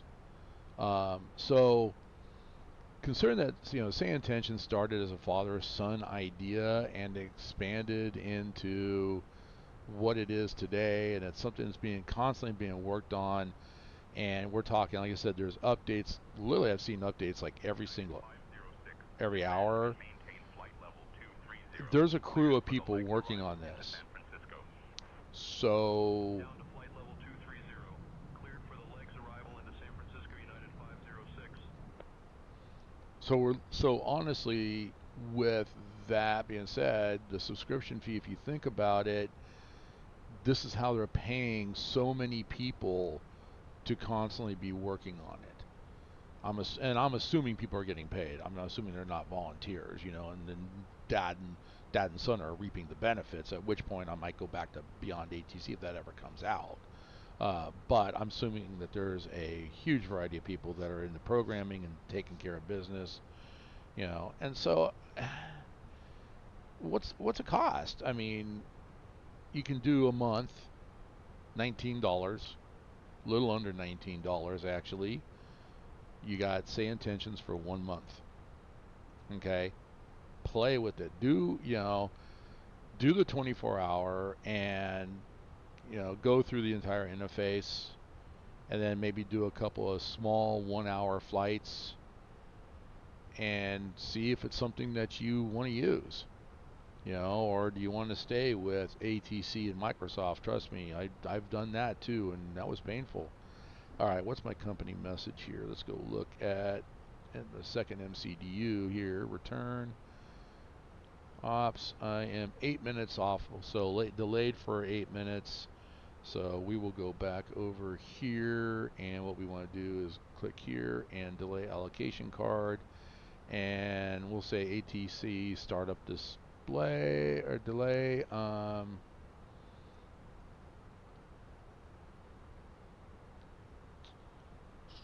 looking to see. You can even do simulator restart. That's interesting. Okay. Self-maneuvering. We'll just do ATC startup display. Delay here. AMZ is what I want to remember. So we're going to go back over here. AMZ, and that was for 8 minutes. So return, ADC delay, Alpha, Mike, Zulu, and for 8 minutes. There we go, and you can do multiple codes. You can put a message in if you want. Doesn't do a darn thing at all for while you're flying. It's just that an extra piece that Phoenix has added so that you get that immersion. So ADC is received. That's all, and there it is. So, but it's just that one more piece. That's something else that doesn't need to be there. They decided to put it there just because it's fun. So yeah, going back to Say Intentions again, that's what I'm doing right now. I paid for 1 month. We're going to be using ATC. Like I said, coming out of San Francisco, the fact that ground was not at no point did I ever get told to contact tower. When I contacted tower and got on the tower frequency, now I'm hearing ground directing aircraft on the ground. So it seemed like it got kind of backwards in there. So I'll keep an eye out. Am I going to complain about it on this flight? No. If it happens a lot, since San Francisco is my hub, then yeah, I'll put it out there that there's a problem with San Francisco. Or at least a problem. I'm not being told, because normally ground would control your movement on the ground, and then as you get close to your departure runway, you would actually then be handed off to tower, and tower is controlling your takeoff, and then they hand you off to center. So anyway, we'll see. We'll see what happens. Right now, we're in flight. We're doing good. This is pretty casual. You hear it. ATC comes up, gives me direction. I answer back. Beyond ATC, I had my first officer set so that he answered and controlled all those communications, so I could, worry about flying the plane. You can do the same thing with Say Intentions, but with Say Intentions, I'm not going to do that because the next step after Say Intentions is to go to VATSIM, okay, and start actually talking to real people. And like the directions they give you when I'm ready to taxi, you heard how fast they delivered that. That's real life. That's what it's, I listen to live ATC and I'm like, what did he just say? And I wish I could key him up. Hey, can you repeat that? I missed that. But that's so, I think Say Intentions is a good way to go from no ATC to getting ready to go to VATSIM and make you more that much, because it sounds like you're talking to different people, which is, you're going to get different people when you're on VATSIM. Salt Lake Center, American 511, flight level 300. American 511, radar contact.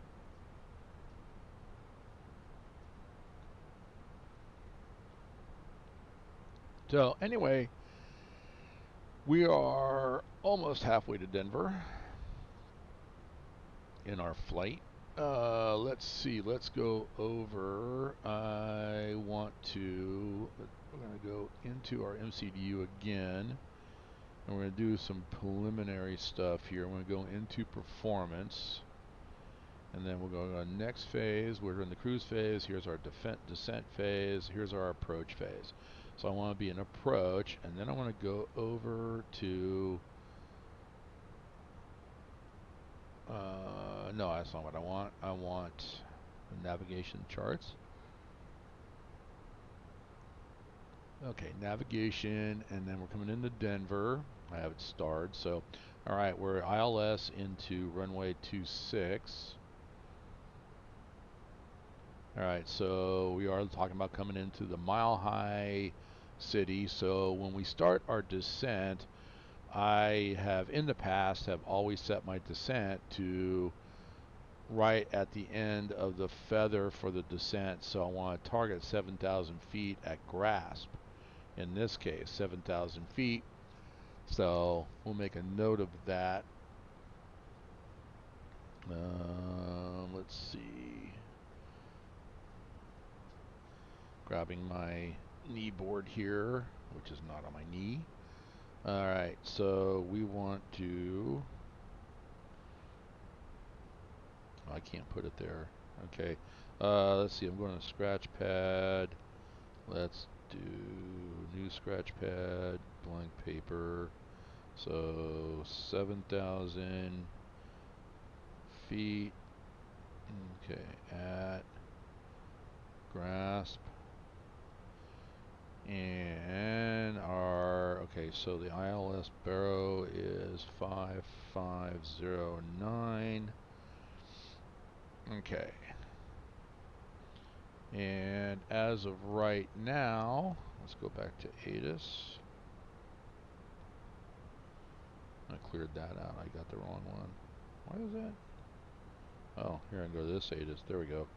Can I clear that? No, okay. Just go to that ATIS. Okay, this is going to be KDEN. I don't know what the information is. We can't get that at this time. We are looking at this ATIS is coming. 500, descend and maintain flight level 270. Cleared for the Corp 4 arrival into Boise. 1321 Zulu. Winds are 280 at 22. Looks like what? 32. 22 with gusts 32 knots. Breezy.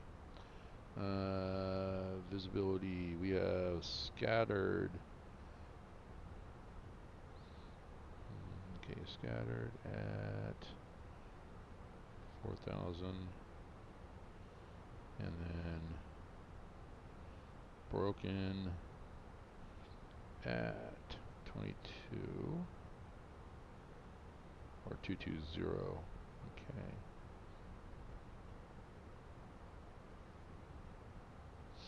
And visibility is 10.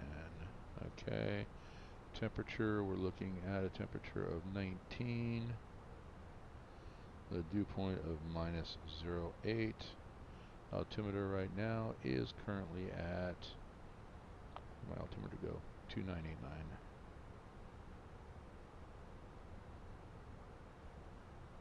Okay. So copied that down into my ATIS on my knee board. So we're going to go ahead and enter this information into the MCDU. We're going to go back so I can show you that. Whoops. Okay, so the QNH as of right now is 2989, and temperature was 19 Celsius. Winds were 280 at 23 or 22. Okay, and we are looking at the barrow. Let's see, is at 5509. 5509 into the barrow. Okay, we're good. We're going full flaps. Okay, so we are set there. So we're preliminarily set Does it change? Yes. Does it change a lot? No, but it's already set, so if it doesn't change, we're good to go. If it does change, then it's an easy fix. Alright, so that's done. Another place we can get that, just to show you, I was getting that information from Simbit World, and I showed you earlier in the flight where I got that. I can get it from, if I go to the Phoenix tab, go to My Flights, and then right here under Weather, if I go to Arrival, Update, waiting for the update, there it is. So here's everything I was just looking at. So winds 280 at 22 miles an hour, with gusts up to 32 knots, not miles an hour, but knots. Visibility is 10, kind of smoky, smog, something like that. A few clouds at 8,000 feet, scattered clouds at 14,000 feet, broken clouds at 22,000 feet. Temperature is 19 Celsius with a dew point of -0.8, and altimeter is 2989. So that's the information that I was jotting down. So, and that's where you get that. And this is matching up with what's on A Pilot's Life. Will it match up with what is on Say Intentions? We will see. Alright, let's go ahead, and I don't know why it zooms in so far. So, alright, so we're over, here's the border for Nevada and Utah here, and then Colorado is where we're at. So, Nevada, we're over Nevada right now, over eastern Nevada. Alright, let's get back in.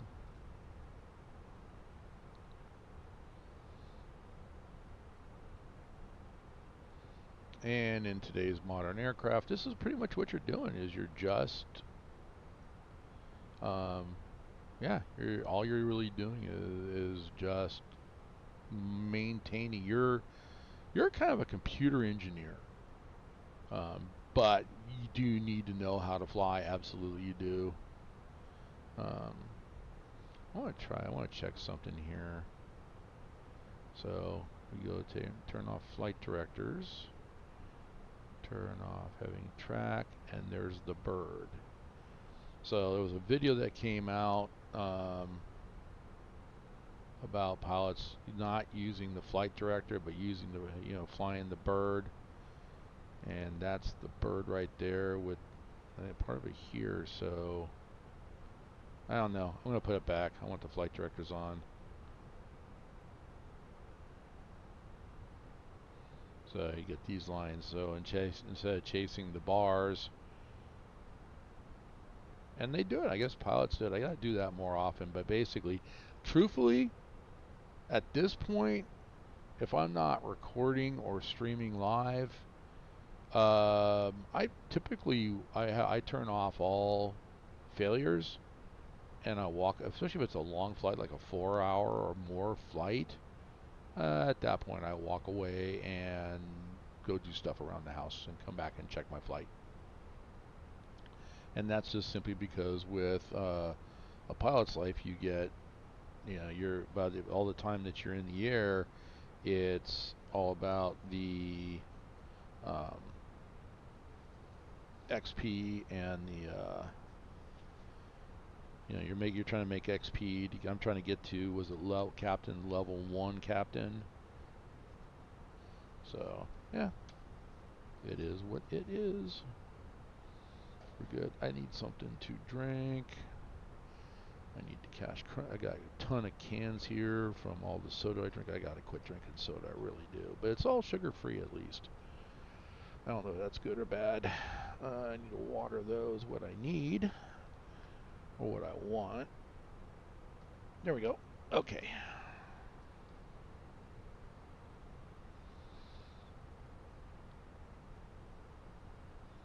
Let's see. How's the recording doing? Recording's still doing good. Okay, we're good. Yeah, we're good. So.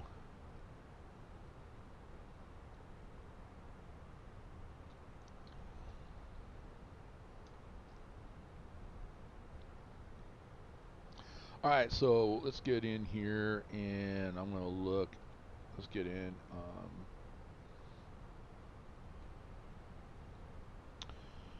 So I got in close because I wanted to look at the primary flight display here. Not the primary, navigation display. This is the primary flight display over here. I misspoke.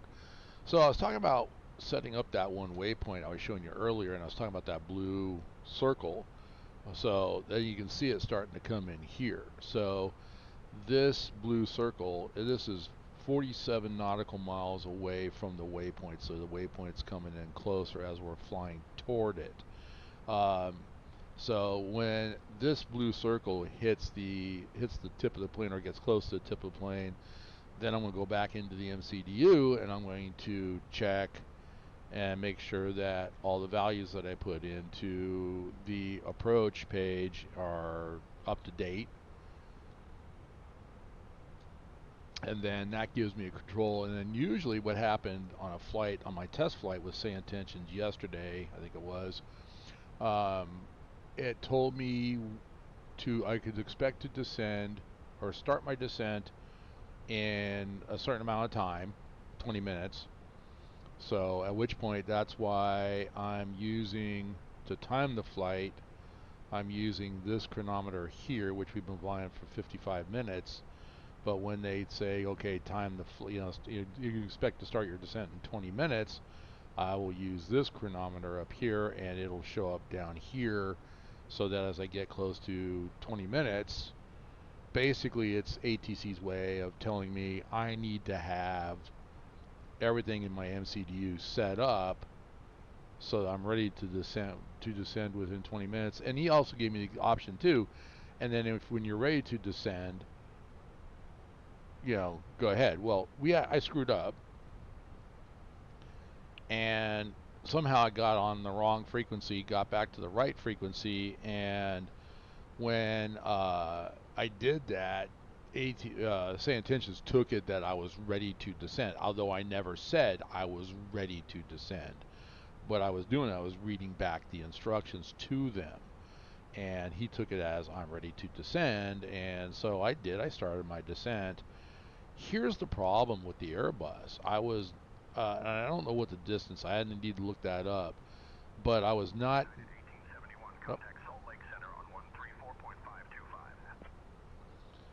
Salt Lake Center on 134.525, United 1871.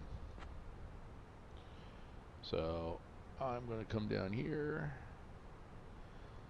Salt Lake Center, United 1871, flight level 350 with you. Good afternoon. United 1871, Salt Lake Center, good afternoon. So I think my next flight, I'm going to go ahead and turn on and start letting Say Intentions sample my voice. So, but anyway, I'm more comfortable with Say Intentions than I was with Beyond ATC. But like I said, the end of the month will tell. Because a lot of my flights, I decide, I don't want to mess with ATC. I'll be my own ATC. At the beginning, I wanted to use Beyond ATC, but then after a while, it just became, and especially with all the issues I was having between Beyond ATC and FSTLTL, and having to actually drive through planes. So, what I didn't like today's flight. Salt Lake Center, Delta 1520, flight level 320.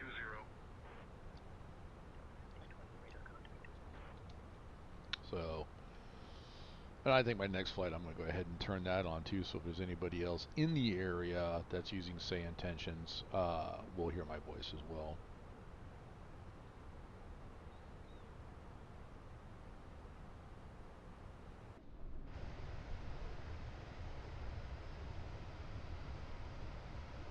Interesting. I don't know what that is over there.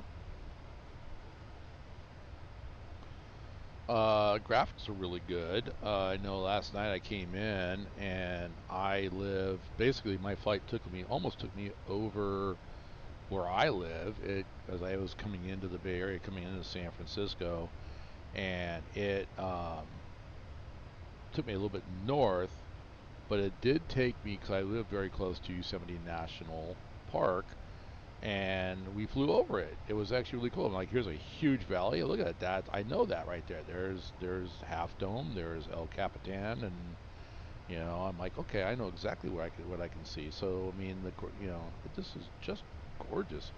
So as Chaz Draycott would say, yeah, I'm using his name in vain. As Chaz Draycott would say, this is the beauty shot.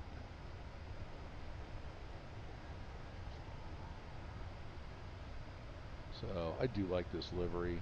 I think I like this livery better than the co-merger. And the co-merger for the A320 is I gotta go pick a different livery too, because I chose one, and I look at it from this perspective. You've got how the engine here is painted blue, and you come over to the other side, and this one's white. It's not blue. So it's like they missed that when they did the livery. So I'm not sure where Phoenix got their liveries from.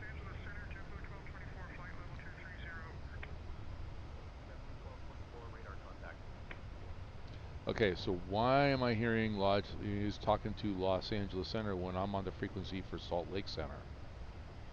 That's interesting.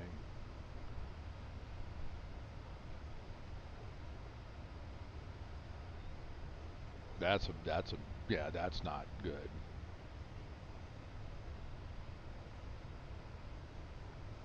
So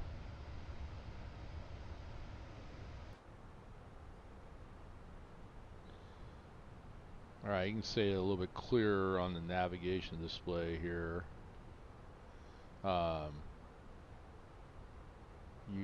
Here's Abasin, that's the waypoint. The little white hockey stick hanging down right here, that's the top of descent. And then the blue is 47 nautical miles around Abasin's waypoint, or 40 nautical miles away from top of descent. So what happens is when this little blue line here, so the way these rings are set up, this is 0, that's 80, 160, 240, 320. When this gets to the 160 or crosses past 160, then I go up and change this knob right here to 160, pushing it back. And the same thing, it'll cross over, and then it'll be down to 80. I change this knob to 80. Down to 40, I change it to 40, and work our way down that. That's not us. Over to Denver Center on 125.35 east, southwest 3628. Skywest 6378, descend and maintain flight level 250, cleared for the pit 1 arrival into Salt Lake. See, now that's Salt Lake Center. Cleared for the pit 1 arrival into Salt Lake, Skywest 6378. Salt Lake Center, Skywest 6378, 3000. Skywest 6378, ready for contact. Now that was a little bit of a hiccup. So it's not perfect. It's still, like I said, Say Intentions, like Beyond ATC, they're still in development. But I think that they just simply have accomplished more in the I like the interface better. It's also, well, Beyond ATC interface is here in the sim.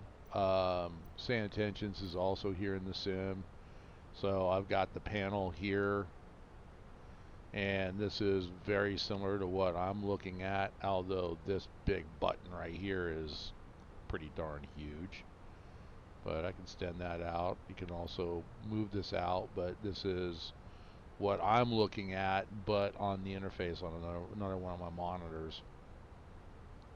So I can click the buttons here, do the, or so, and you can see here's it's reading what I'm saying to Salt Lake Center, what Salt Lake Center is saying to me. So that's what I'm looking at. And I can go bring up checklists. Here's my checklists. I can just ask for the checklists. I can either do them from here or so. Yeah. No, I think that that's pretty much the interface in a nutshell. Nothing different between what is injected into the sim as to what I have on a different monitor. But I'm looking, I have a monitor, I have an arm, I have a mount that goes on my desk that holds three monitors. I'm only using two. The one on to my right is going to be for an overhead panel. As soon as one comes out that I really like. There is one that I really like, but it's in the thousands of dollars, and yeah, I'm not going to pay that.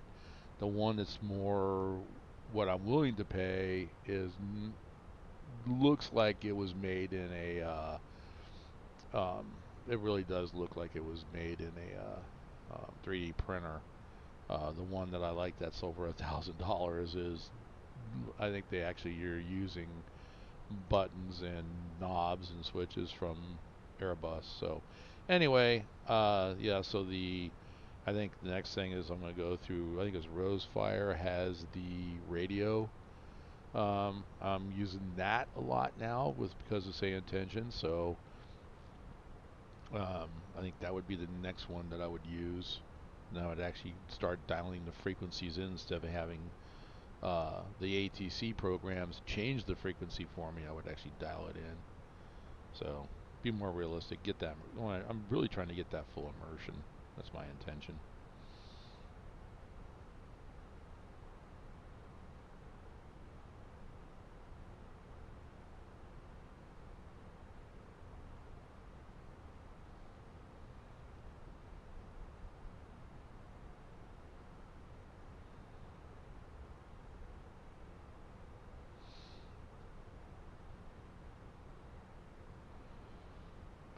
So flight time in the air, I'm showing 1 hour 5 minutes on the chrono. I'm showing 1 hour 5 minutes of flight time, 1 hour 12 minutes block time. So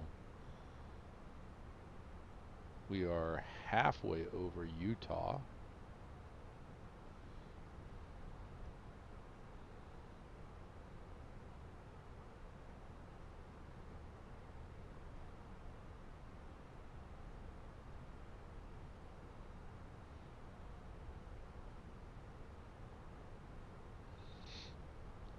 Okay.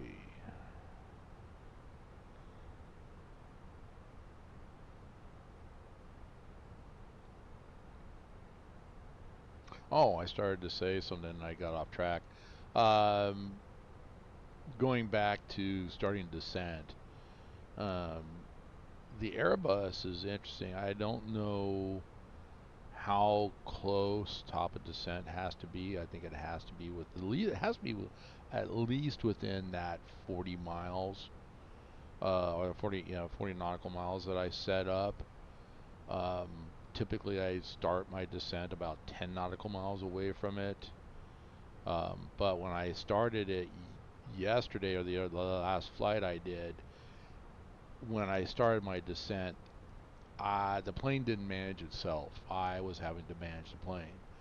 But when I start the descent closer to the top of descent, then the plane takes over and manages it. And so what the plane's managing right now is it's managing the flight level here, 350 or 35,000 feet, which is right here. I'm 35,000 feet plus or minus a few feet.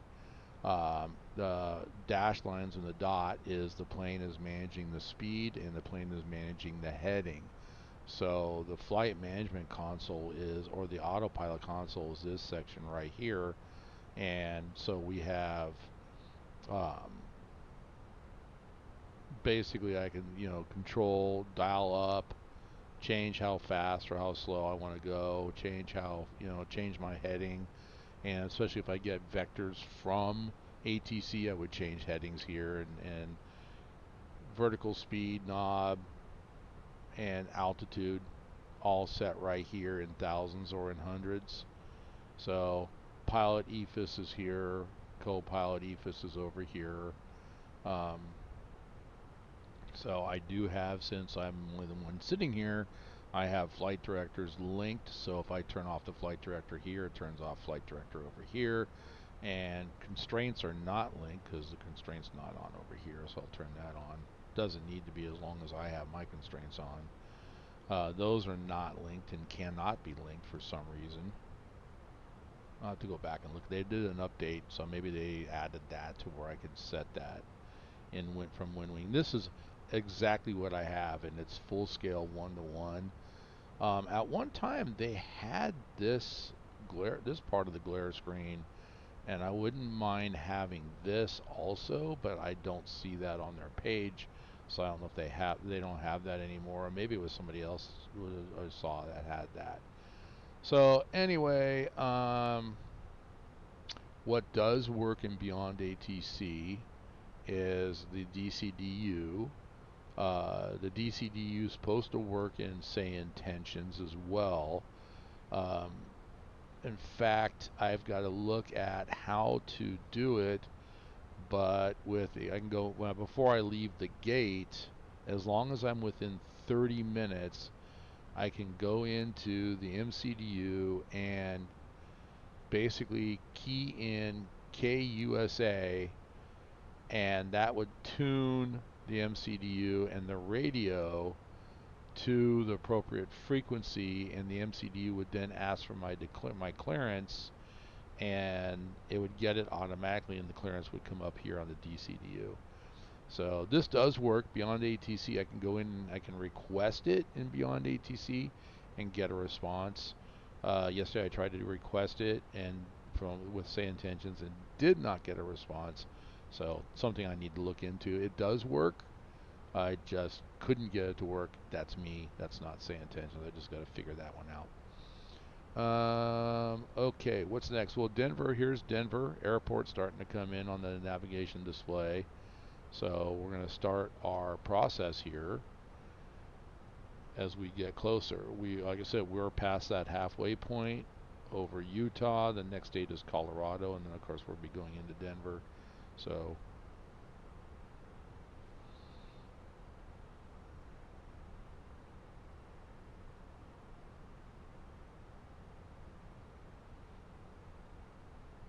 I think I covered everything. This is just me eating crow. This flight here and using Say Intentions ATC in this flight that I was against it simply because it's a subscription service. But now that I see how much is in there and how much work they do and how often they update it, there's, if I'm putting food on somebody's table by paying for a subscription, so be it. If I can help them keep a roof over their head, so be it. As long as they're fixing issues. So, you want to link your Discord to it as well too, because basically service tickets are done through their Discord channel. And it's pretty good Discord channel. I got a pretty quick response when I was doing the 24-hour checkout of the Say Intentions, and notice I got 3 things that are grayed out. A simple question: if these things are grayed out, does that mean I have to be a premium member, which means I'm paying for a subscription, in order to be able to use those or see those and explore those? And the answer simply was yes. And those things, like I said, was the stream kit, the stream kit, which I'm going to look into after this flight. Stream kit.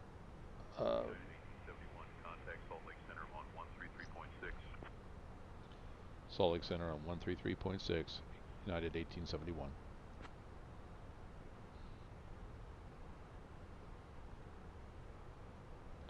Salt Lake Center, United 1871 with you at flight level 350. Good afternoon.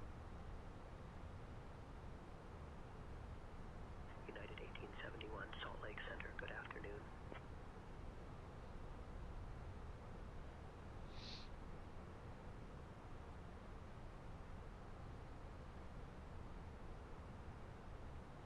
Alright, so the blue circle right there is, let me go back here, make sure you guys, yeah, the blue circle right here is now past that 160 mark. So right there. So I'm going to take and turn this knob right there on my control panel in the EFIS unit. So, and yeah, you can see it pushed it back and the blue circle's right there. So midway point is from here. So this is 160 nautical miles from the center point of the airplane to this ring. Midpoint 80 nautical miles. So when that blue ring hits the 80, then I will dial this down to 280, which will mean pushing it back again, and then this will become 40, and then 20, and then 10, and so on. And we work our way down that dial till we get to the airport, is what I do. So I am not a pilot in my mind. If something comes up, I get on a plane. Yeah, I could fly an Airbus in my mind. So, but yeah, I'm not a pilot. I'm just a sim player. You know, whether it's, you know, Run 8, whether it's Microsoft Flight Sim, Tower Simulator, you know, or any other game out there, as a matter of fact.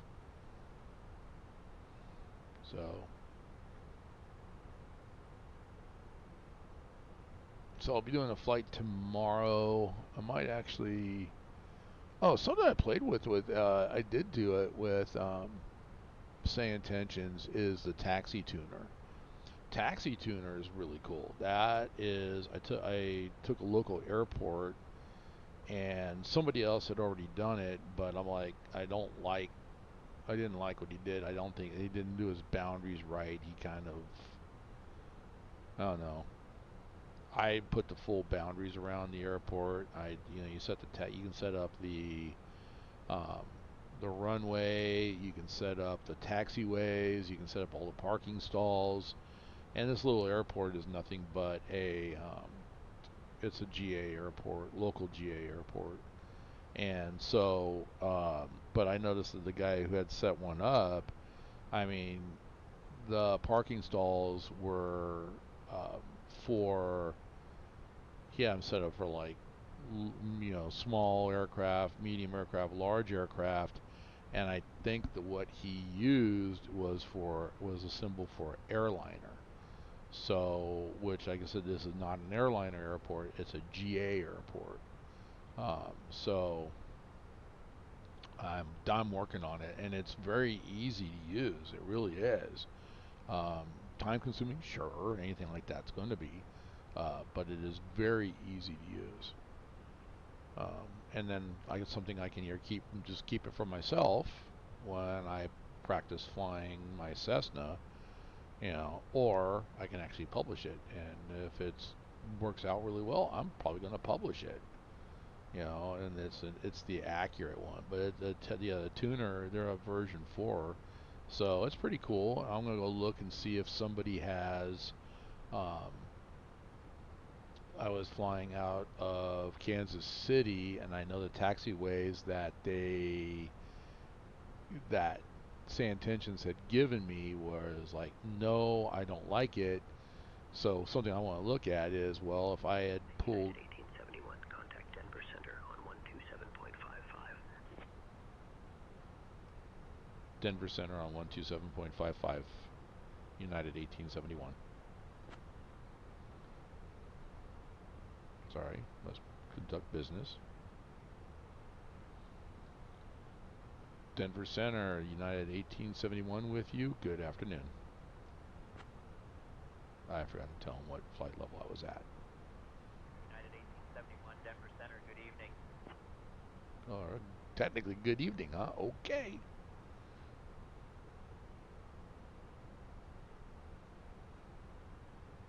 I did that yesterday coming in, and I said, you know, hello or good out. I said good day, you know, like that, and the guys was like, good afternoon. Whoa, dude, you're having a bad day.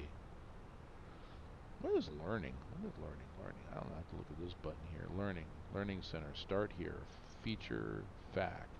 Technical help. Need more help? Visit our FAQ or stop by our Discord. Okay. New. change log, primary cabin crew. Oh, 6 hours ago. This is what I was just looking at. So no action needed to get this update. Fix a bug where cabin crew would sometimes. So okay.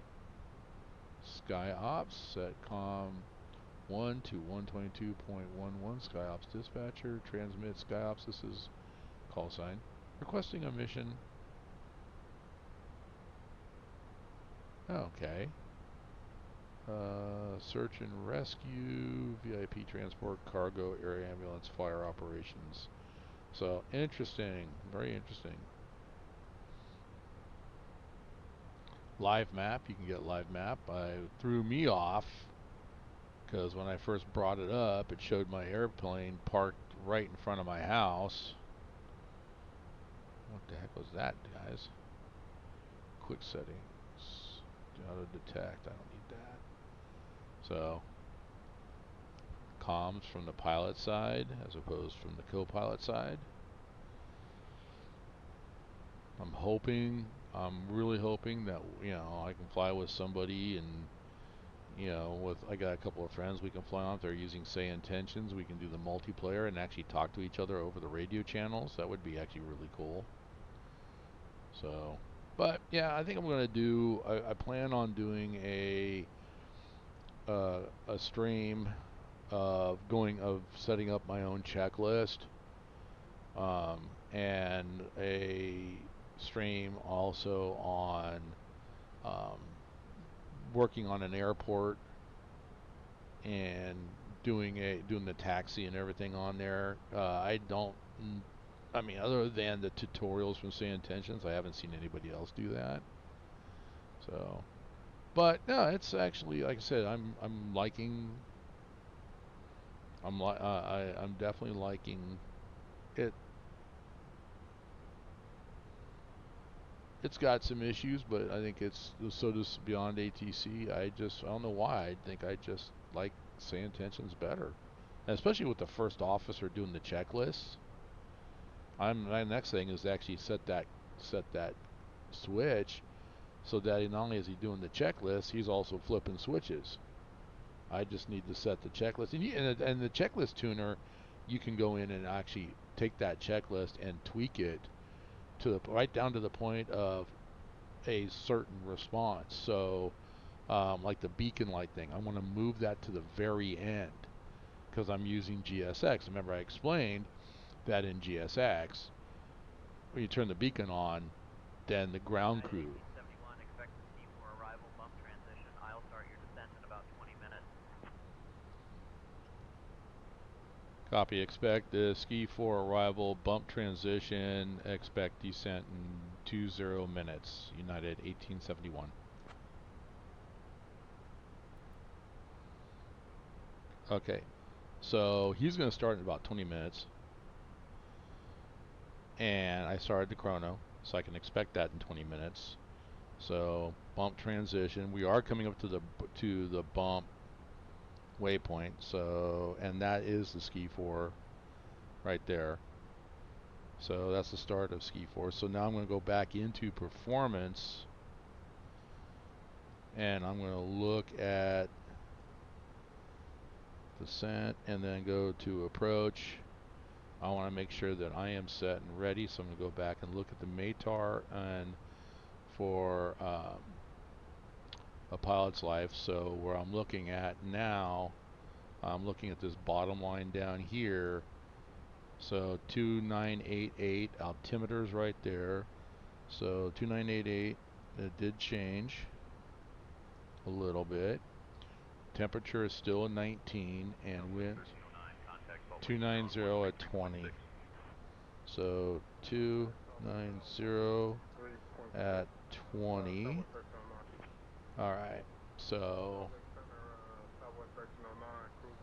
I set everything in 2988, 19 degrees, 290 at 20. We're going to insert that. There it is, that's inserted. The barrel doesn't change. We're good to go. So we're going to go back into flight plan. And alright. 204 Uniform Tango. Request flight following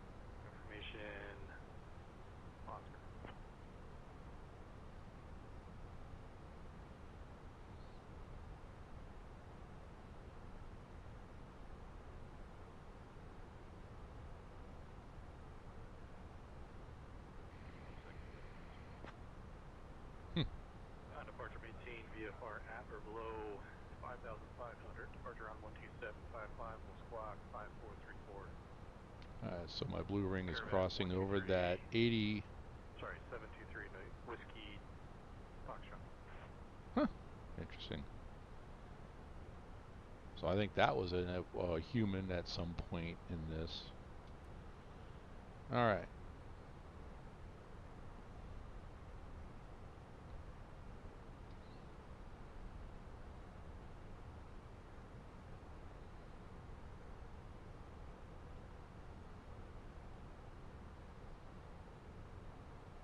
Q97, we got 53 mile an hour winds up here, or knots per hour. Ooh, excuse me for yawning. Whoa.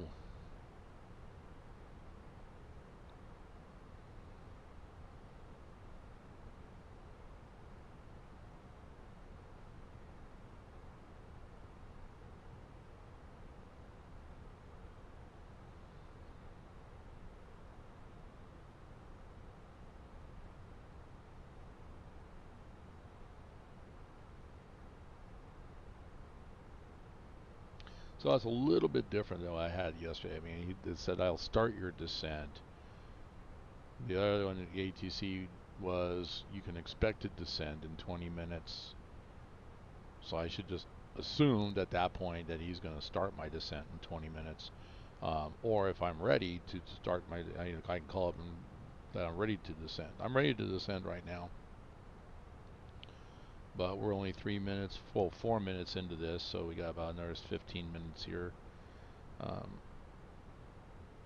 when I get closer to my top of descent so that the plane will know that I want to descent. And at that point, I will take whatever vectors he tells me to go to, or if he just simply says, simply says start descent, at bump or whatever, he'll give me an altitude to go to, I'm sure. But if not, then I will set I'll set my descent to 7,000 feet and then let the plane manage itself as long as I start that descent closer to, well, within that 40 nautical miles from top of descent is what I'm trying to say.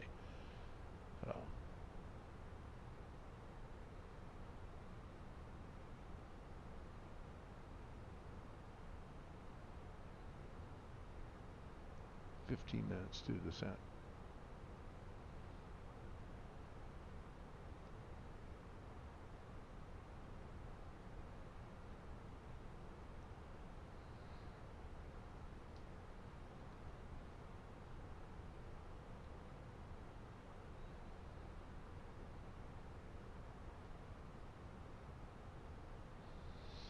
The call-outs from Say Intentions are a little bit better too than what they are from a pilot's life.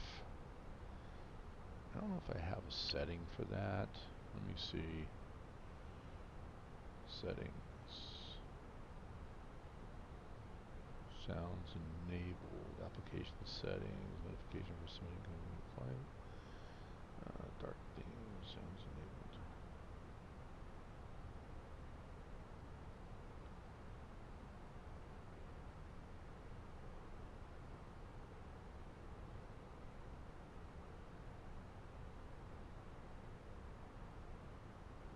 I'm going to disable. I had sounds enabled. I'm going to disable it and see if the descent information pops up. I do have expansions as well too. Oh, here we go. Master enable. Turn that off also. Alright, so those two places I've got it turned off, so I should not have any more PA announcements from Simbit World. But sounds enabled might be other things. I don't know. We'll see. Alright. We're officially over Colorado now.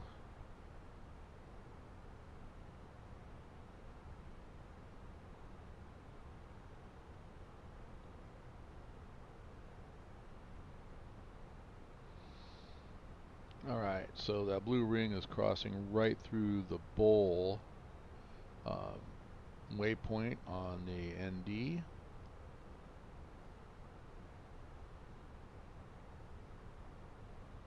And we're about to cross over. Well, we're definitely in the Ski 4 approach or arrival. See, arrival. I always get that back. We're in the Ski 4 arrival right now.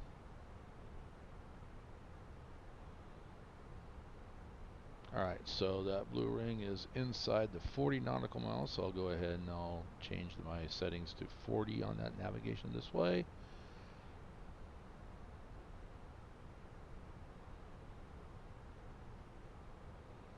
Also, if we have any other air traffic that starts to come in the area, by narrowing that window down, we'll see them easier and get an idea of how close they are. Much better than if we're zoomed all the way out. Okay, you just flashed. What were you going to try to say?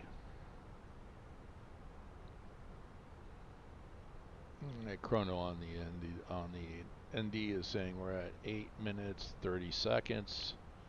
So 12 minutes out. Basically, I'm going to say 11 minutes away from descent. Or if we get closer to the top of descent, I may just call Denver Center, United 1871, ready to descend.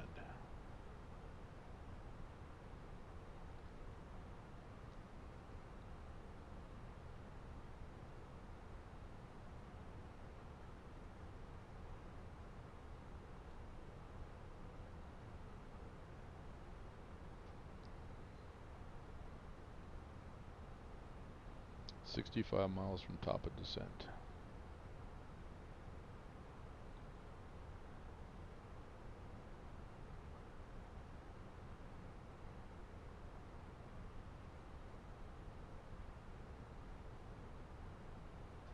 Hey Captain, First Officer, would you like anything to drink or a small snack? You know, our in-flight meal options are so gourmet, even the peanuts are on a first-name basis. That's funny, but no thank you.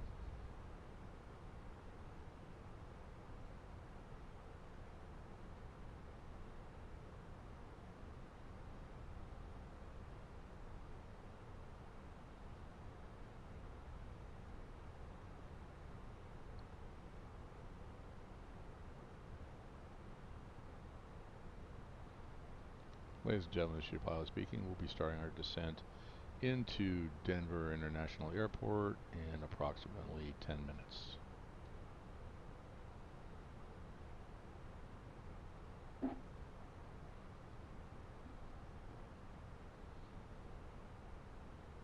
I need to fix that because, I mean, the passengers are not going to get a response. I'm not getting a response back from the passengers.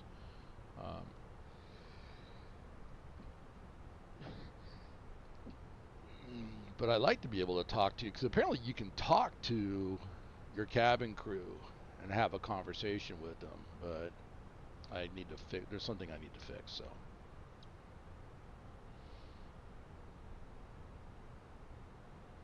all right, we're well within that. We're at 10 nautical miles away from last check. So here we go. The blue line is coming up. This is, so that's 10 nautical miles, 5 nautical miles. That's 2.5 right here. Radar service terminated. November 81 Tango Lima. Change to advisory frequency approved. Squawk VFR. Advisory frequency November 81 Tango Lima.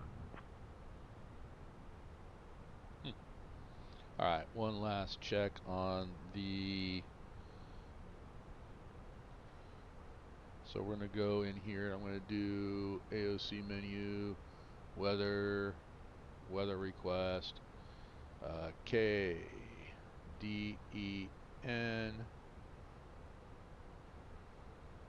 send, return, receive messages, weather.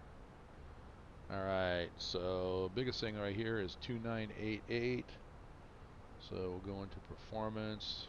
Let's go take a look and see how it matches up with everything else. 2988, check. 290 at 20 knots, check. And 1019, yep, that's, so nothing's changed over there. Looking at a pilot's life. So I'm going to go over here, look at this one, go back into performance. Phase, and there, so 2988, check. 19, check. 290, 20 knots, check. And 5509 is our barrel, we're good. Okay, so back to the flight plan, and we are ready for them. Basically, we're ready for descent.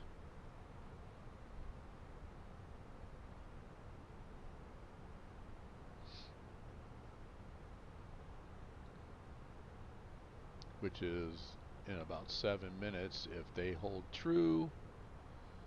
But if I see the hockey stick coming down, and when the hockey stick gets in red about just past the 15 nautical mile range, I will call ready to descend.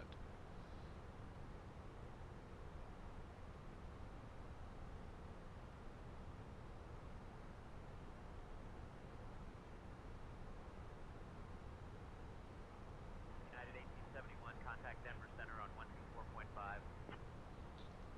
Denver Center on 124.5, United 1871.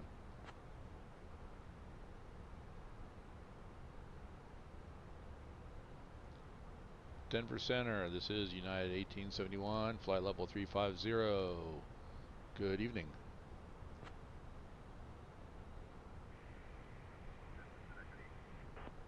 Wow, barely hear that audio.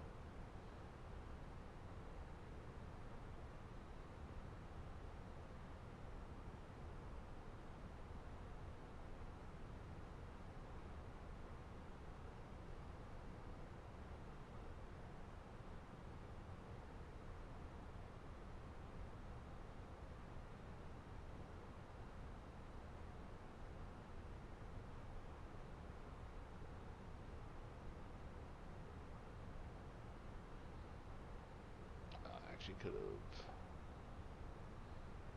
We'll leave the seat belts on. Okay, I forgot to turn those off after the turbulence. Let's review checklists. We are climb, cruise, don't want cruise, descent. Descent checklist is MCU landing performance reviewed, TCAS to below, approach briefing completed, anti-ice barrow set, and seatbelt sign, landing lights on. That's landing lights don't come on until after 10,000 because, or until we're below 10,000, or we get dinged in a pilot's life. So, okay, we're gonna do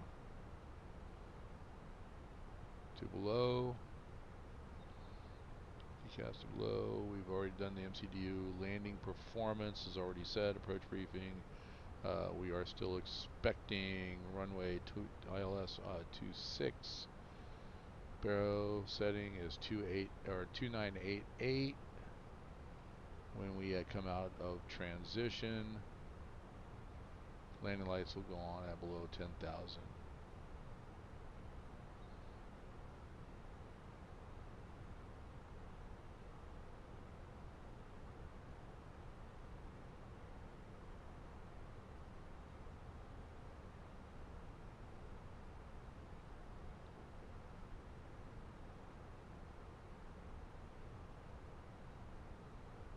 Oh crap, let's top of descent.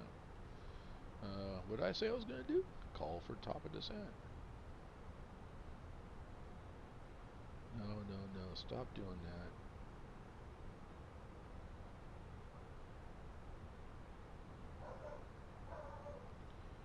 Shut up, I'm on the radio.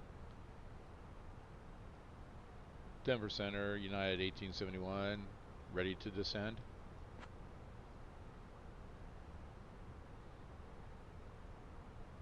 United 1871, descend via ski 4 to 11,000 bump transition into Denver, altimeter 2988.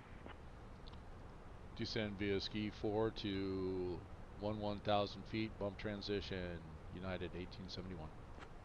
Alright, so we're going to go down to 11,000 feet.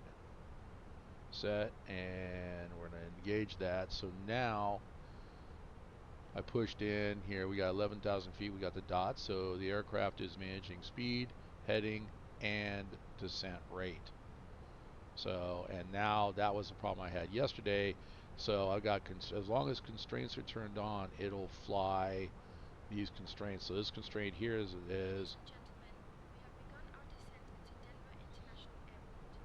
At this time, please return to your seats, stow your tables, and fasten your seatbelts. The use of lavatories is no longer permitted. Thank you for your cooperation. Oh, why did she say that? Now I gotta go to the bathroom. Alright, anyway.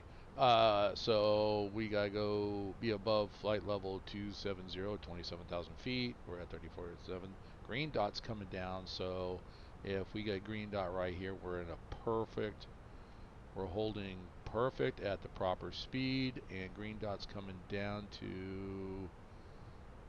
we should start, yeah, we're going to be holding right. As long as it's right in there, we're at the perfect descent rate.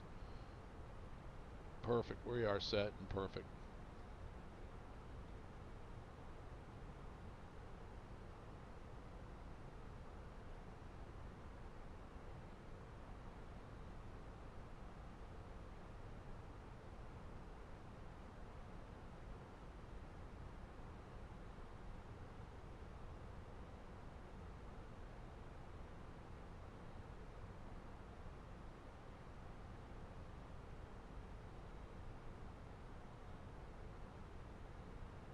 November 81 Tango Lima, direct final. Cleared for the ILS runway 24 approach, descend, and maintain altitude 8,000 feet until established.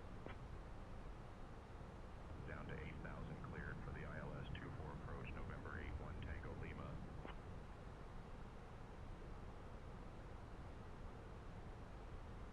Radar services terminated. November 81 Tango Lima, change to advisory frequency approved. Squawk VFR.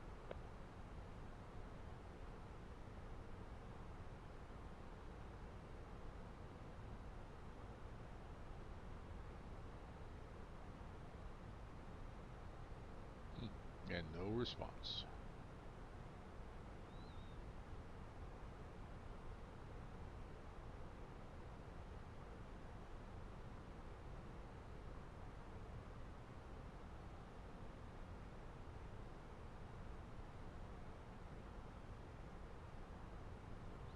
Alright, so it just updated. We are, oh, they changed us to ILS runway 35 left. Now this, he said bump transition. He gave me a runway transition at Teller. So I'm going to see what he's going to do here, because he hasn't said anything about I'm going to ILS 35 left. So I might need to change that. We're going to let it go. We're going to see what happens, because right now we're supposed to be coming into 2.6.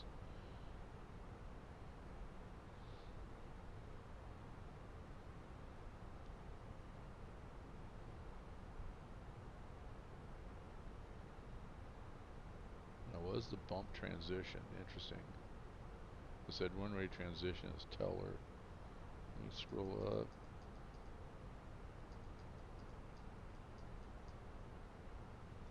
I did have that flight plan discontinuity, so this is probably might put me to a test here, because Teller is not part of what we're doing, but we're doing bump.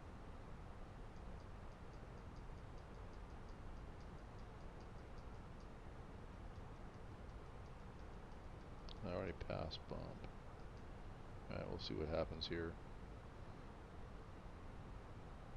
Tune between, okay, so above 230, below 290. We're right there at 280. Perfect. We're right in the pipe. 5 by 5.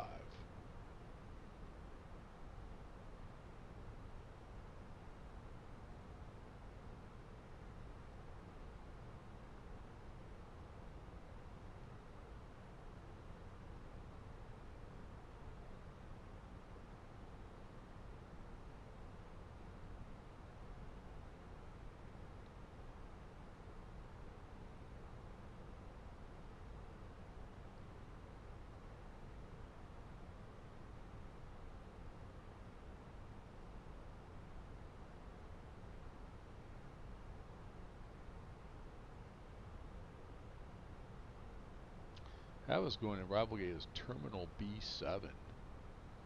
So looking at that. So, but yeah, it's supposed to be ILS 35 left, runway transition teller, which is not in what I have set up at all. And then arriving gate terminal B7. So we'll see. But the star, the standard arrival is the ski 4. So we're good. I'm going to see what happens. We're going to see what he tells me to do. We're just going to keep following the vectors.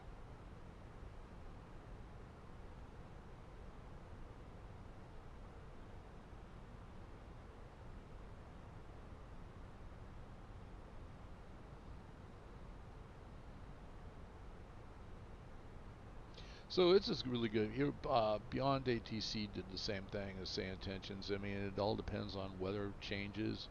So when you do your sim brief, I mean, you can fly it just, but you know, if you want to fly it that way. But if I'm using live weather, and so Say Intentions. So Say Intentions, notice I'm doing live weather. It's doing live weather, and I don't know where they're getting their weather information from. But if weather has changed, then ILS landing onto runway 26 may not be appropriate due to wind. The wind may have shifted. So if that's the case, then yeah, and both Say Intentions and Beyond ATC do shift based off of live weather data. But I've also had, we're going to see what happens here. I've had Beyond ATC was supposed to be bringing me into Bozeman, Montana, the little airport there, and with their vectors, I had to do a go around because I was literally 6,000 feet above the runway threshold based upon their vectors. So, but once again, Beyond ATC is a work in progress. Say Intentions is a work in progress. It's just who's doing more work and better at it.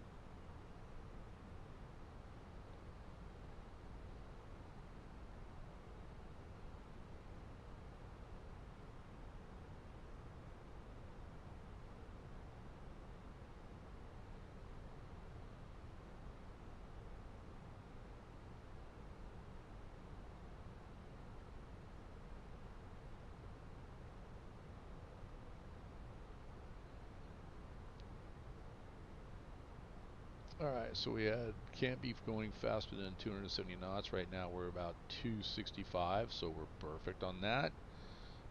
We do have a limit reduction coming up at Big D. So we will be dropping down to 250 knots at that reduction down there.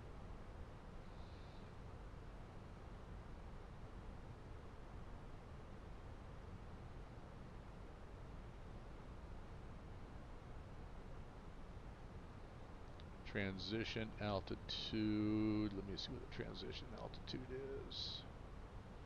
Denver. Oh, yeah, ILS. No, I don't want that. I want the ski 4. And zoom in a little bit.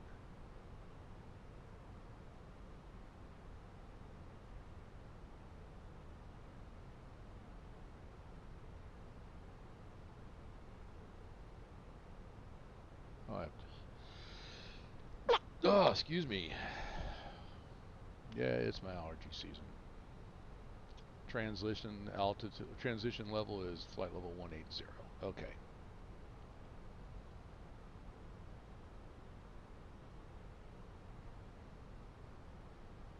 That's still the same. Okay, that hasn't changed. They're not going to. So right now we're at flight level 192, 191. And we are, see, there's our speed limit. Our speed dropped down to 250 knots. Plane is slowing itself down. You can see it on the speed tape, and the arrow is the plane is slowing itself down. All right. So it's also saying it's coming up to. Contact Denver approach on 120.9.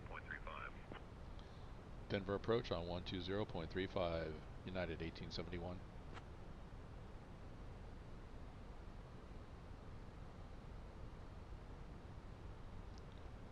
Denver approach, United 1871 with you. We are at flight level 186, heading for 11,000 feet, United 1871.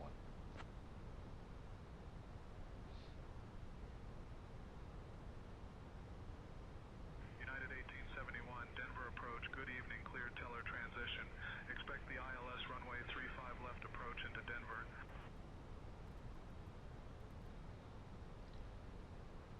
Teller transition, expect ILS runway 35 left approach into Denver, United 1871. Alright, we need to change some things here. So we're going to do arrival. United 1871, speed 210 knots. Speed 210 knots, United 1871.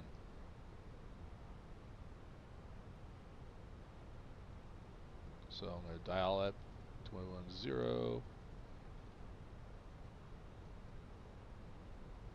Okay, and we are looking for ILS 35 left, and we are coming in ski 4.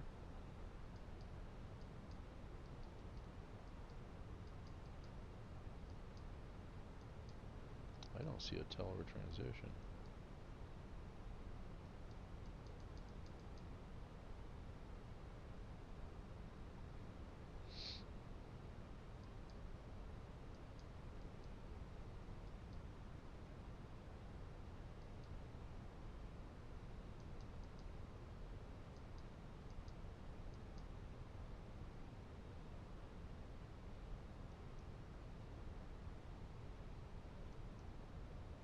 United 1889, direct Josie, cleared for the ILS runway 17 right approach, descend and maintain altitude 8,000 feet until established, altimeter 3,000. Down to 8,000, cleared for the ILS 17 right approach, United 1889. You say, yeah, ILS 35. ILS 35 left. And I'm going to do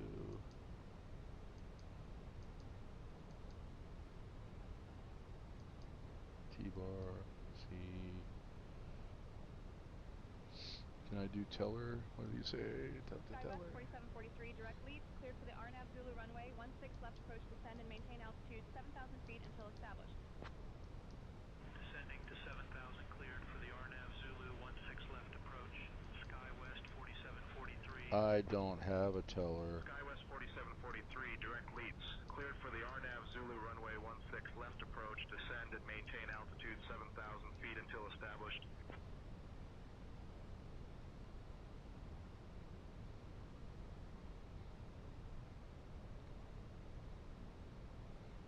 Bump. Okay, we're good there. Delete that. Departure Southwest 1483, 2000 for 4000. Southwest 1483, radar contact, climb and maintain 12-1-2000. Send the vias. There's teller. 12-1-2000, Vias Southwest teller. 1483. Okay. Can I go back? 1871, direct Chola, then is filed, please. Denver arrival. I know where it's at now. I forgot to check one spot. 35 left. Via teller. And insert.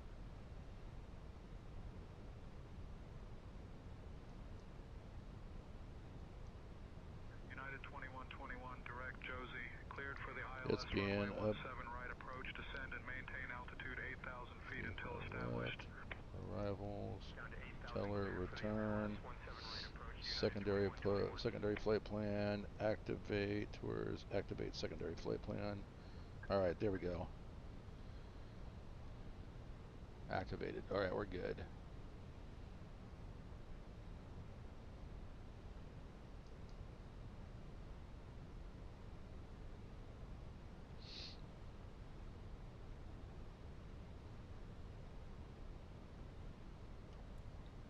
Departure Southwest 4876, 2000 for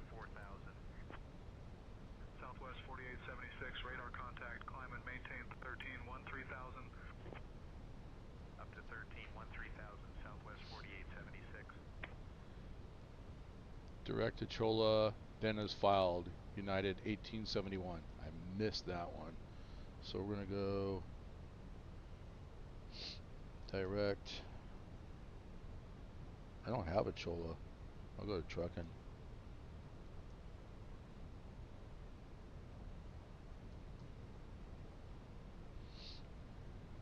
Alright, we're going to make a turn here. Alright, that one threw me way off. So here's, basically what I want to show you guys, and I forgot this part, is I went into... 1871, descend and maintain 9,000 feet, cleared for the ILS runway 35 left approach via Teller. Descend and maintain 9,000 feet, cleared for ILS approach, runway 35 left, approach via Teller, United 1871.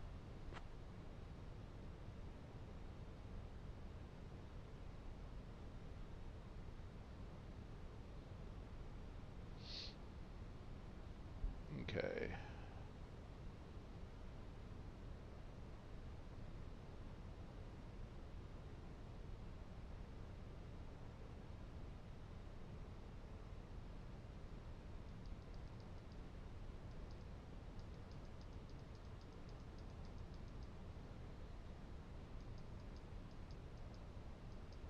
Southwest 4610, direct Biscayne, cleared for the RNAV Zulu runway 34 right approach, descend and maintain altitude 7700 feet until established. Descending to 7700. Cleared for the RNAV Zulu, 34 right approach, Southwest 4610. Direct. There's Chola. Okay. Direct to Chola. Alright. There we go. These guys really cut it short. I found out where it was. Okay. We're making a turn here. We're going to be getting into the decel here pretty soon.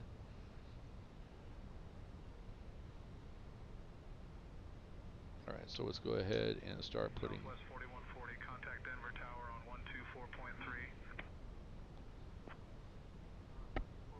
That was interesting. This is really... I'll try to see if I can get back when we land, if I can show you guys what is going on. But they threw me a curveball, and basically...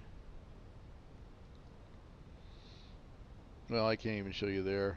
So, I'll try to explain it. But basically, I was looking for... There's our decel coming up. Let me go...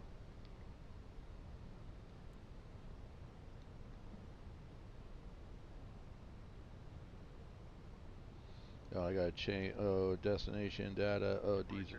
Southwest 1536, 2000 for 4000.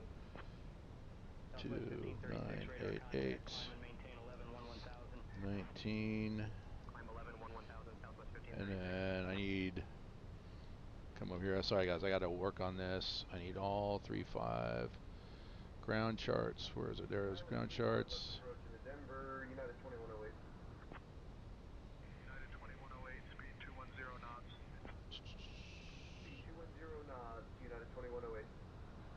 I'm looking for... No, I don't want that.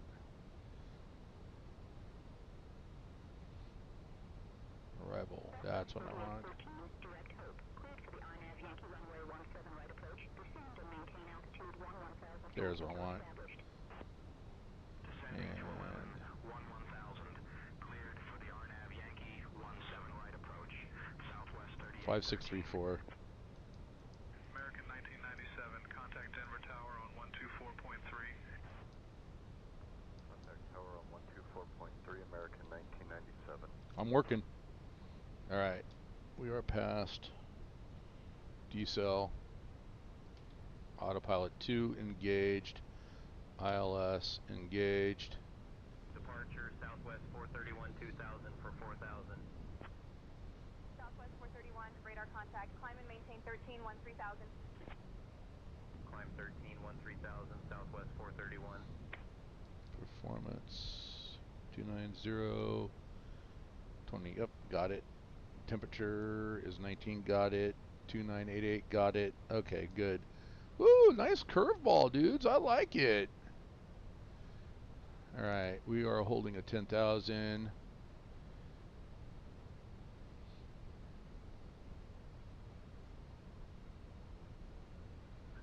9909, radar contact, climb and maintain 10,000. 2,000 for 4,000. On 10,000, Skywest 9909. United 2070, direct diamond, cleared for the RNAV Zulu runway 35 left approach. Descend and maintain altitude 7,000 feet until established. Altimeter 2975. Descending to 7,000.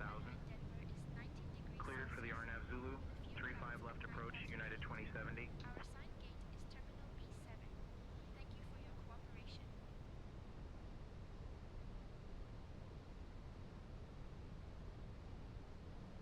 United 1871, contact Denver Tower on 124.3 at Selby. Denver Tower on 124.3 at Selby. United 1871.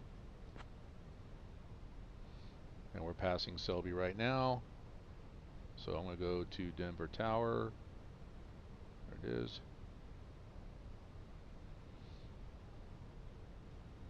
Denver Tower, United 1871 with you. Descending via Selby at 9,000 feet.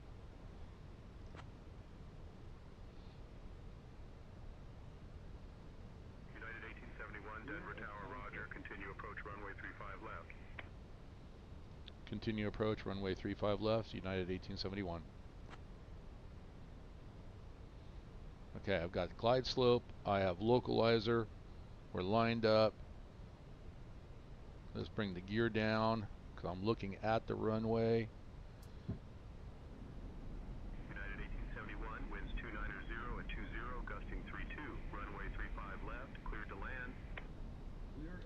Clear to land, runway 35 left, United 1871. United 1224, heavy, Denver Tower, roger. Yeah, I popped that too soon.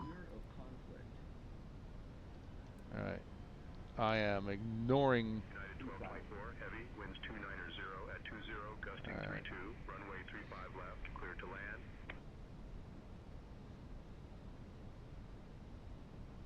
Clear of conflict.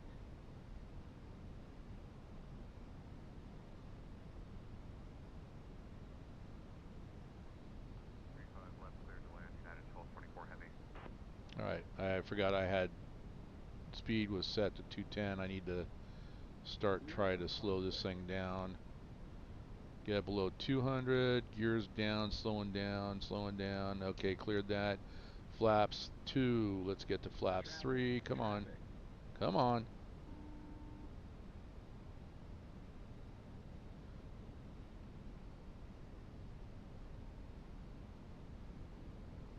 Hi, Captain. The cabin is now secure for landing.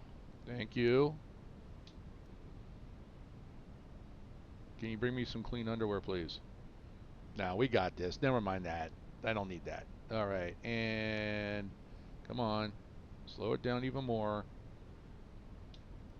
All right, full flaps. United 368 established on the ILS runway 16 right. Approaching runway 35 left.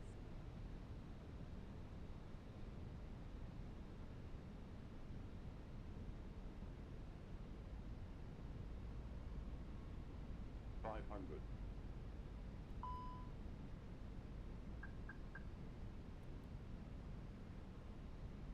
400.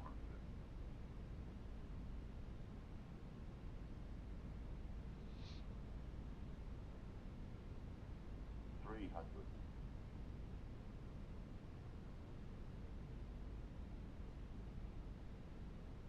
Approaching runway 100 above. 34 right. Caution! Caution! Minimum.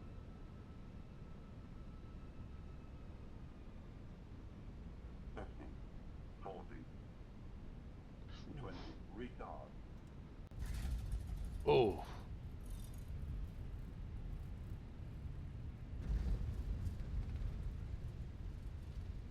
Why are you going way over there?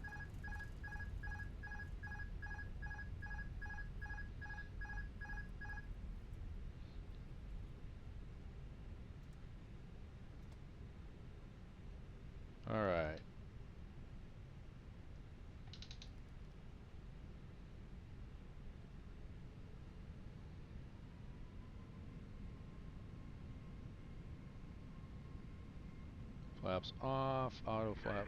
1871, welcome to Denver. Contact ground on 121.35. What is, oh, brakes, that's what it's on. There we go. Contact ground on 121.35, United 1871. Approaching runway 25. Thank you for flying with United Airlines. Please remain seated until we reach our final parking position. On behalf of your flight crew, thank you for... Denver ground, this is United 1871 with you. Good afternoon.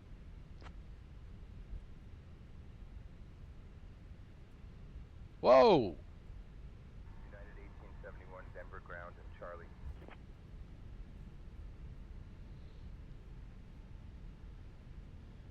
Denver ground and Charlie, United 1871. I have no idea what he meant by that. United 1871, say again.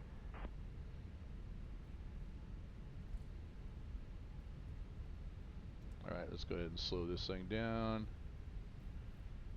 That plane should have did a go around, and that was because of me. It should have done a go around. Alright, brakes. There we go. Denver ground, United 1871, clear, runway 135 left.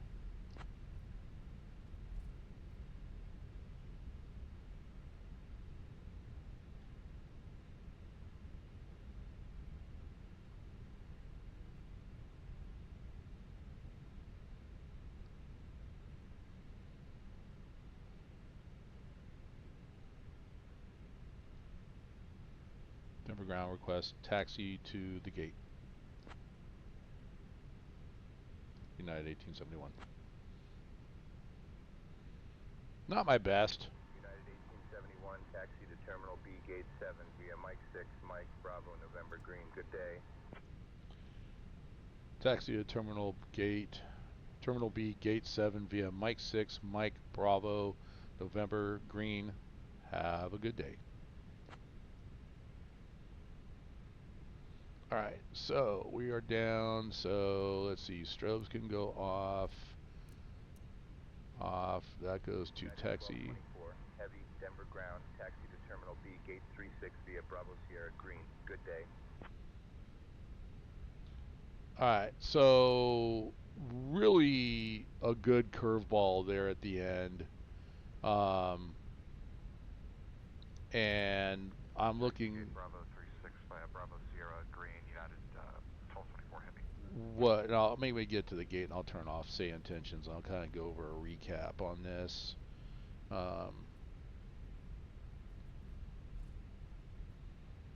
Not my best landing. Definitely very breezy here in Denver. I held. I let autopilot. I took over controls for thrust. SkyWest 5191 request pushback. SkyWest 5191. Let autopilot bring it in because of the winds with the gusts and everything. SkyWest 5191. When I started to go off the runway, that was, look at the windsock over there too. It's almost straight out vertical. I'm over 30 miles an hour. I'm gonna get dinged on that for pilot's life. Anyway, so yeah, I let autopilot take it because it was gusty, and you saw I came in on an angle, and at the last minute it straightened itself out. It was a hard hit. So yeah, pilot's life was gonna ding me on that because it doesn't care what the weathers are. But that was, you know, hey, we're walking away, so it's a good landing.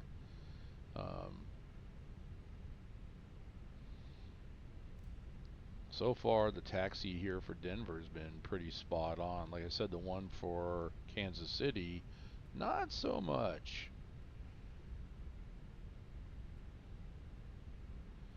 Alright, these planes over here, I always see Southwest. That's good livery. These planes over here, I'm not sure what livery that is, or if that's just a generic one put in by Say Intentions and or somebody else. I don't know. So, but then the settings, any kind of injected traffic from the simulator has been turned off. That's the other thing. They do have a page you want to pay attention to for 2020 or 2024, what settings to have. So Alright, we're going to be turning in.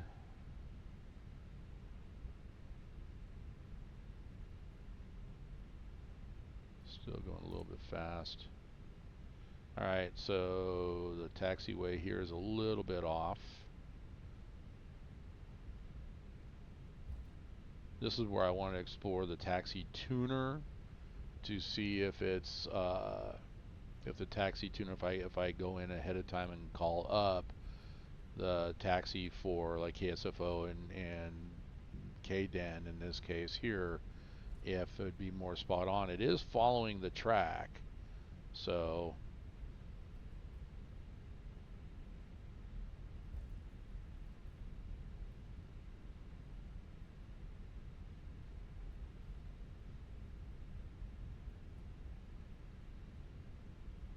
I'm over 30 miles.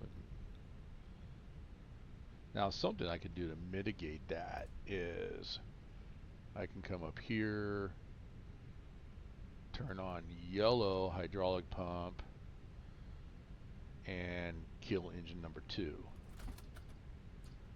So, and then I should have that on and that on, or start.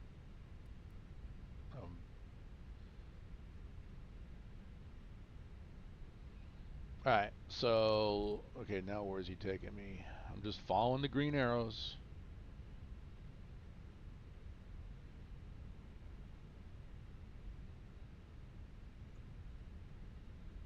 Oh, right here. Okay, so we're going to be turning in here, which is not where the taxi lines are. It's kind of interesting, the lights there. So I don't know if this is, well, this has got to be a Sobo. I don't think I have anything like a field there, or, oh, we're out here in the middle of nowhere is where they stuck us. Dang, there ain't no terminal or nothing out here.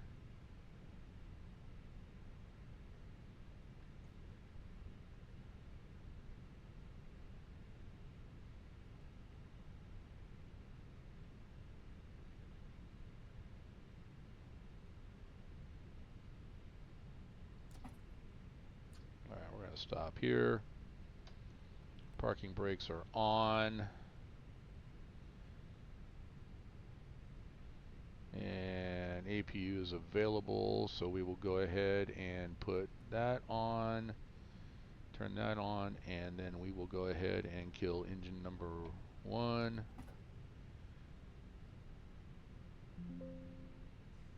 So, okay, pilot's life is saying that's off. Deboarding has been requested. So things should start showing up from GSX for here, but this is not right. You can see there's the arrow showing me right to here. It doesn't go beyond. They got this plane sitting here. That's in a driveway. That's what that mark is. But they have, yeah, and then this is a boundary. That yellow right there is I think that was a boundary.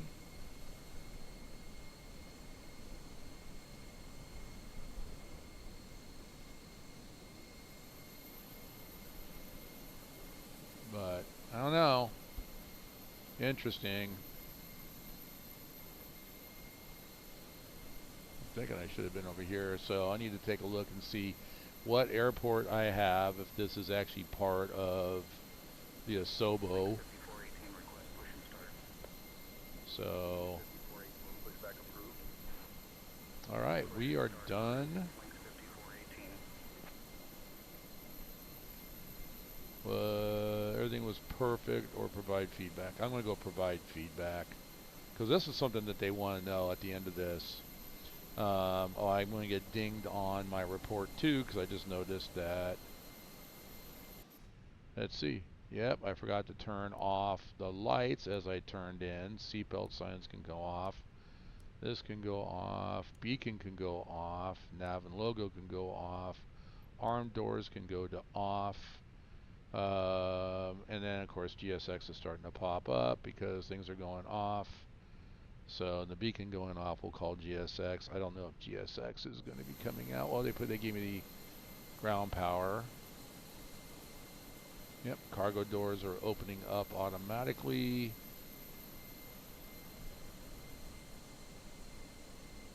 So, but there's no stairs coming.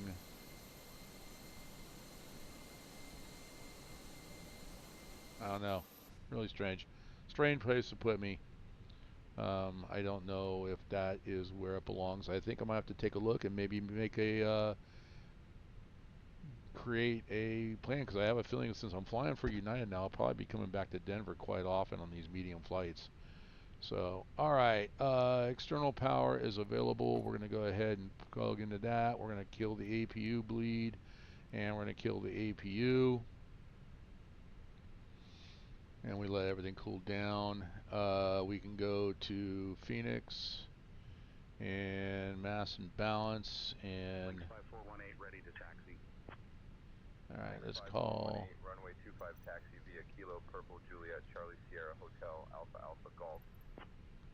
Runway 25 taxi via Kilo Purple Juliet Charlie Sierra Hotel Alpha Alpha Golf Link 5418. So we're gate B, or terminal B, gate 7. There is no gate 7.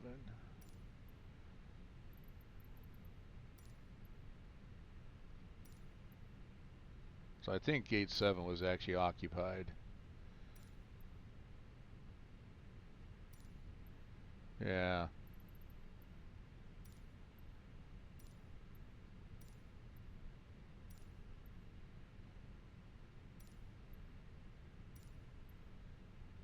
So GA, GA, GA, GA, B. See, gate 5 is medium general aviation.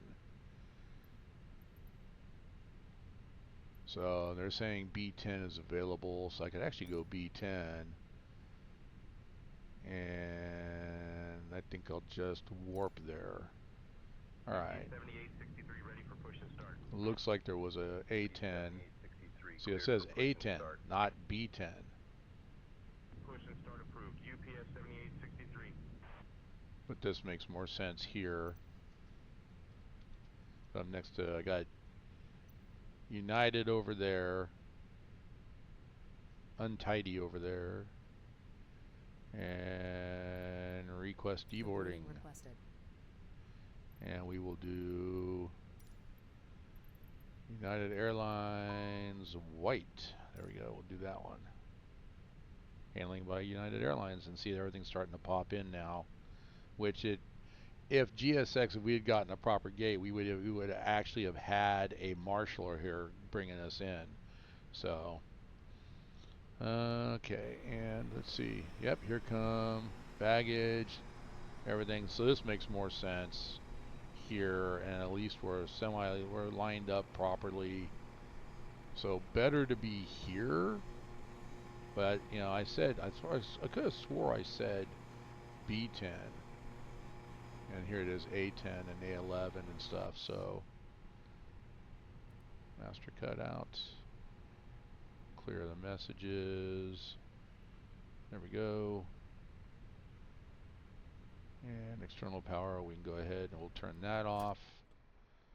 And kill batteries. That turns off everything on my desk as well too.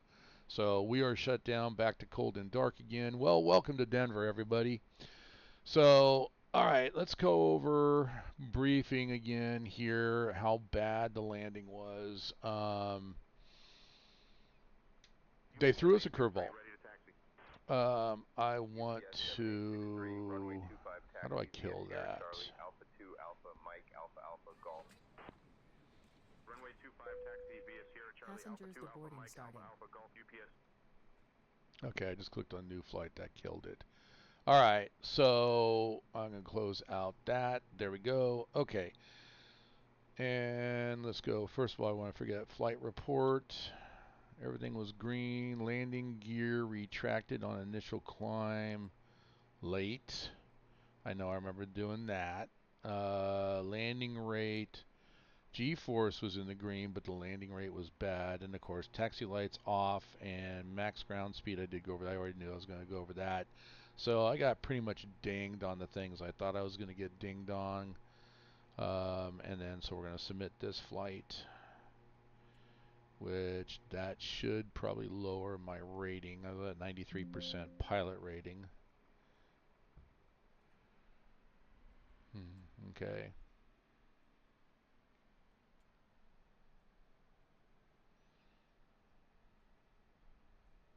So I'm okay. I'm just looking.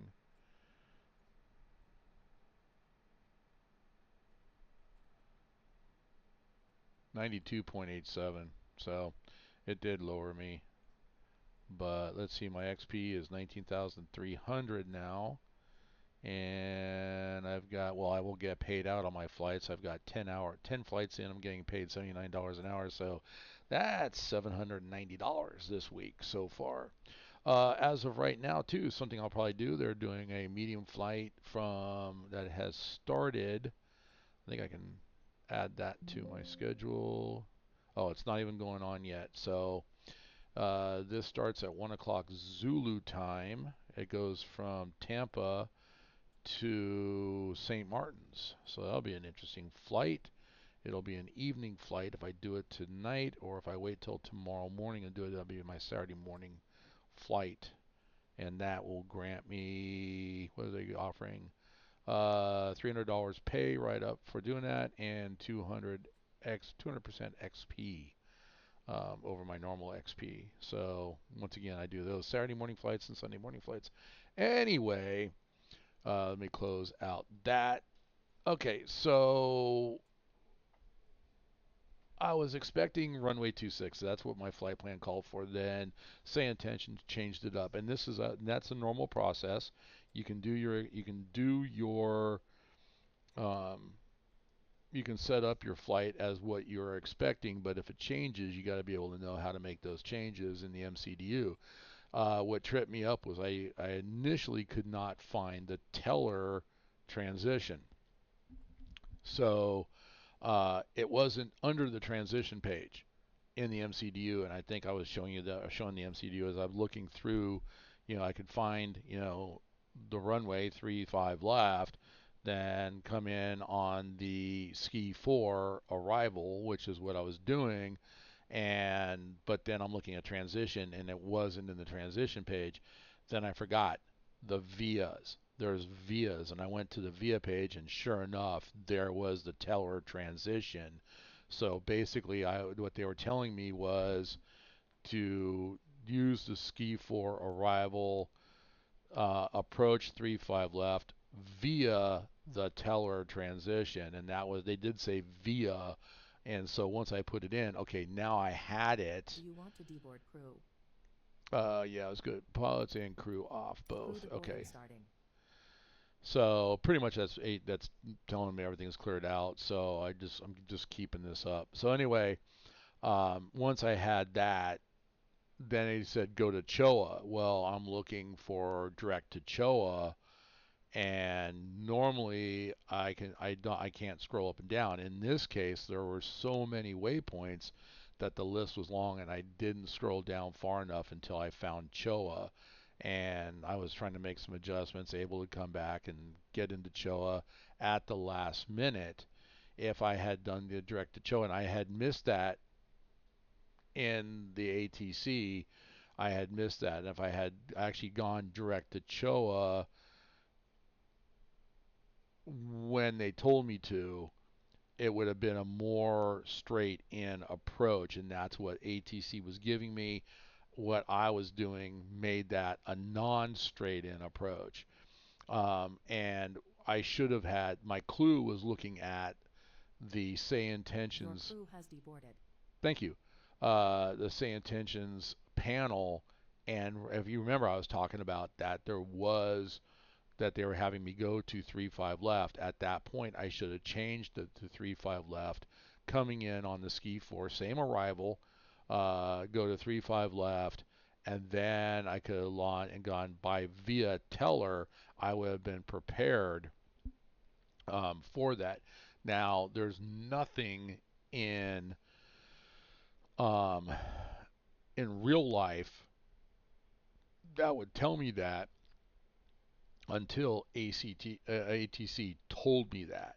And so if I waited, which I did, but knew where to look in the MCDU, it would have been a better approach. So everything was all on me. And then of course the wind at the landing was not my best landing, but we live and learn. I mean, we make the mistakes, and I make the mistakes, so you don't have to. That's my motto.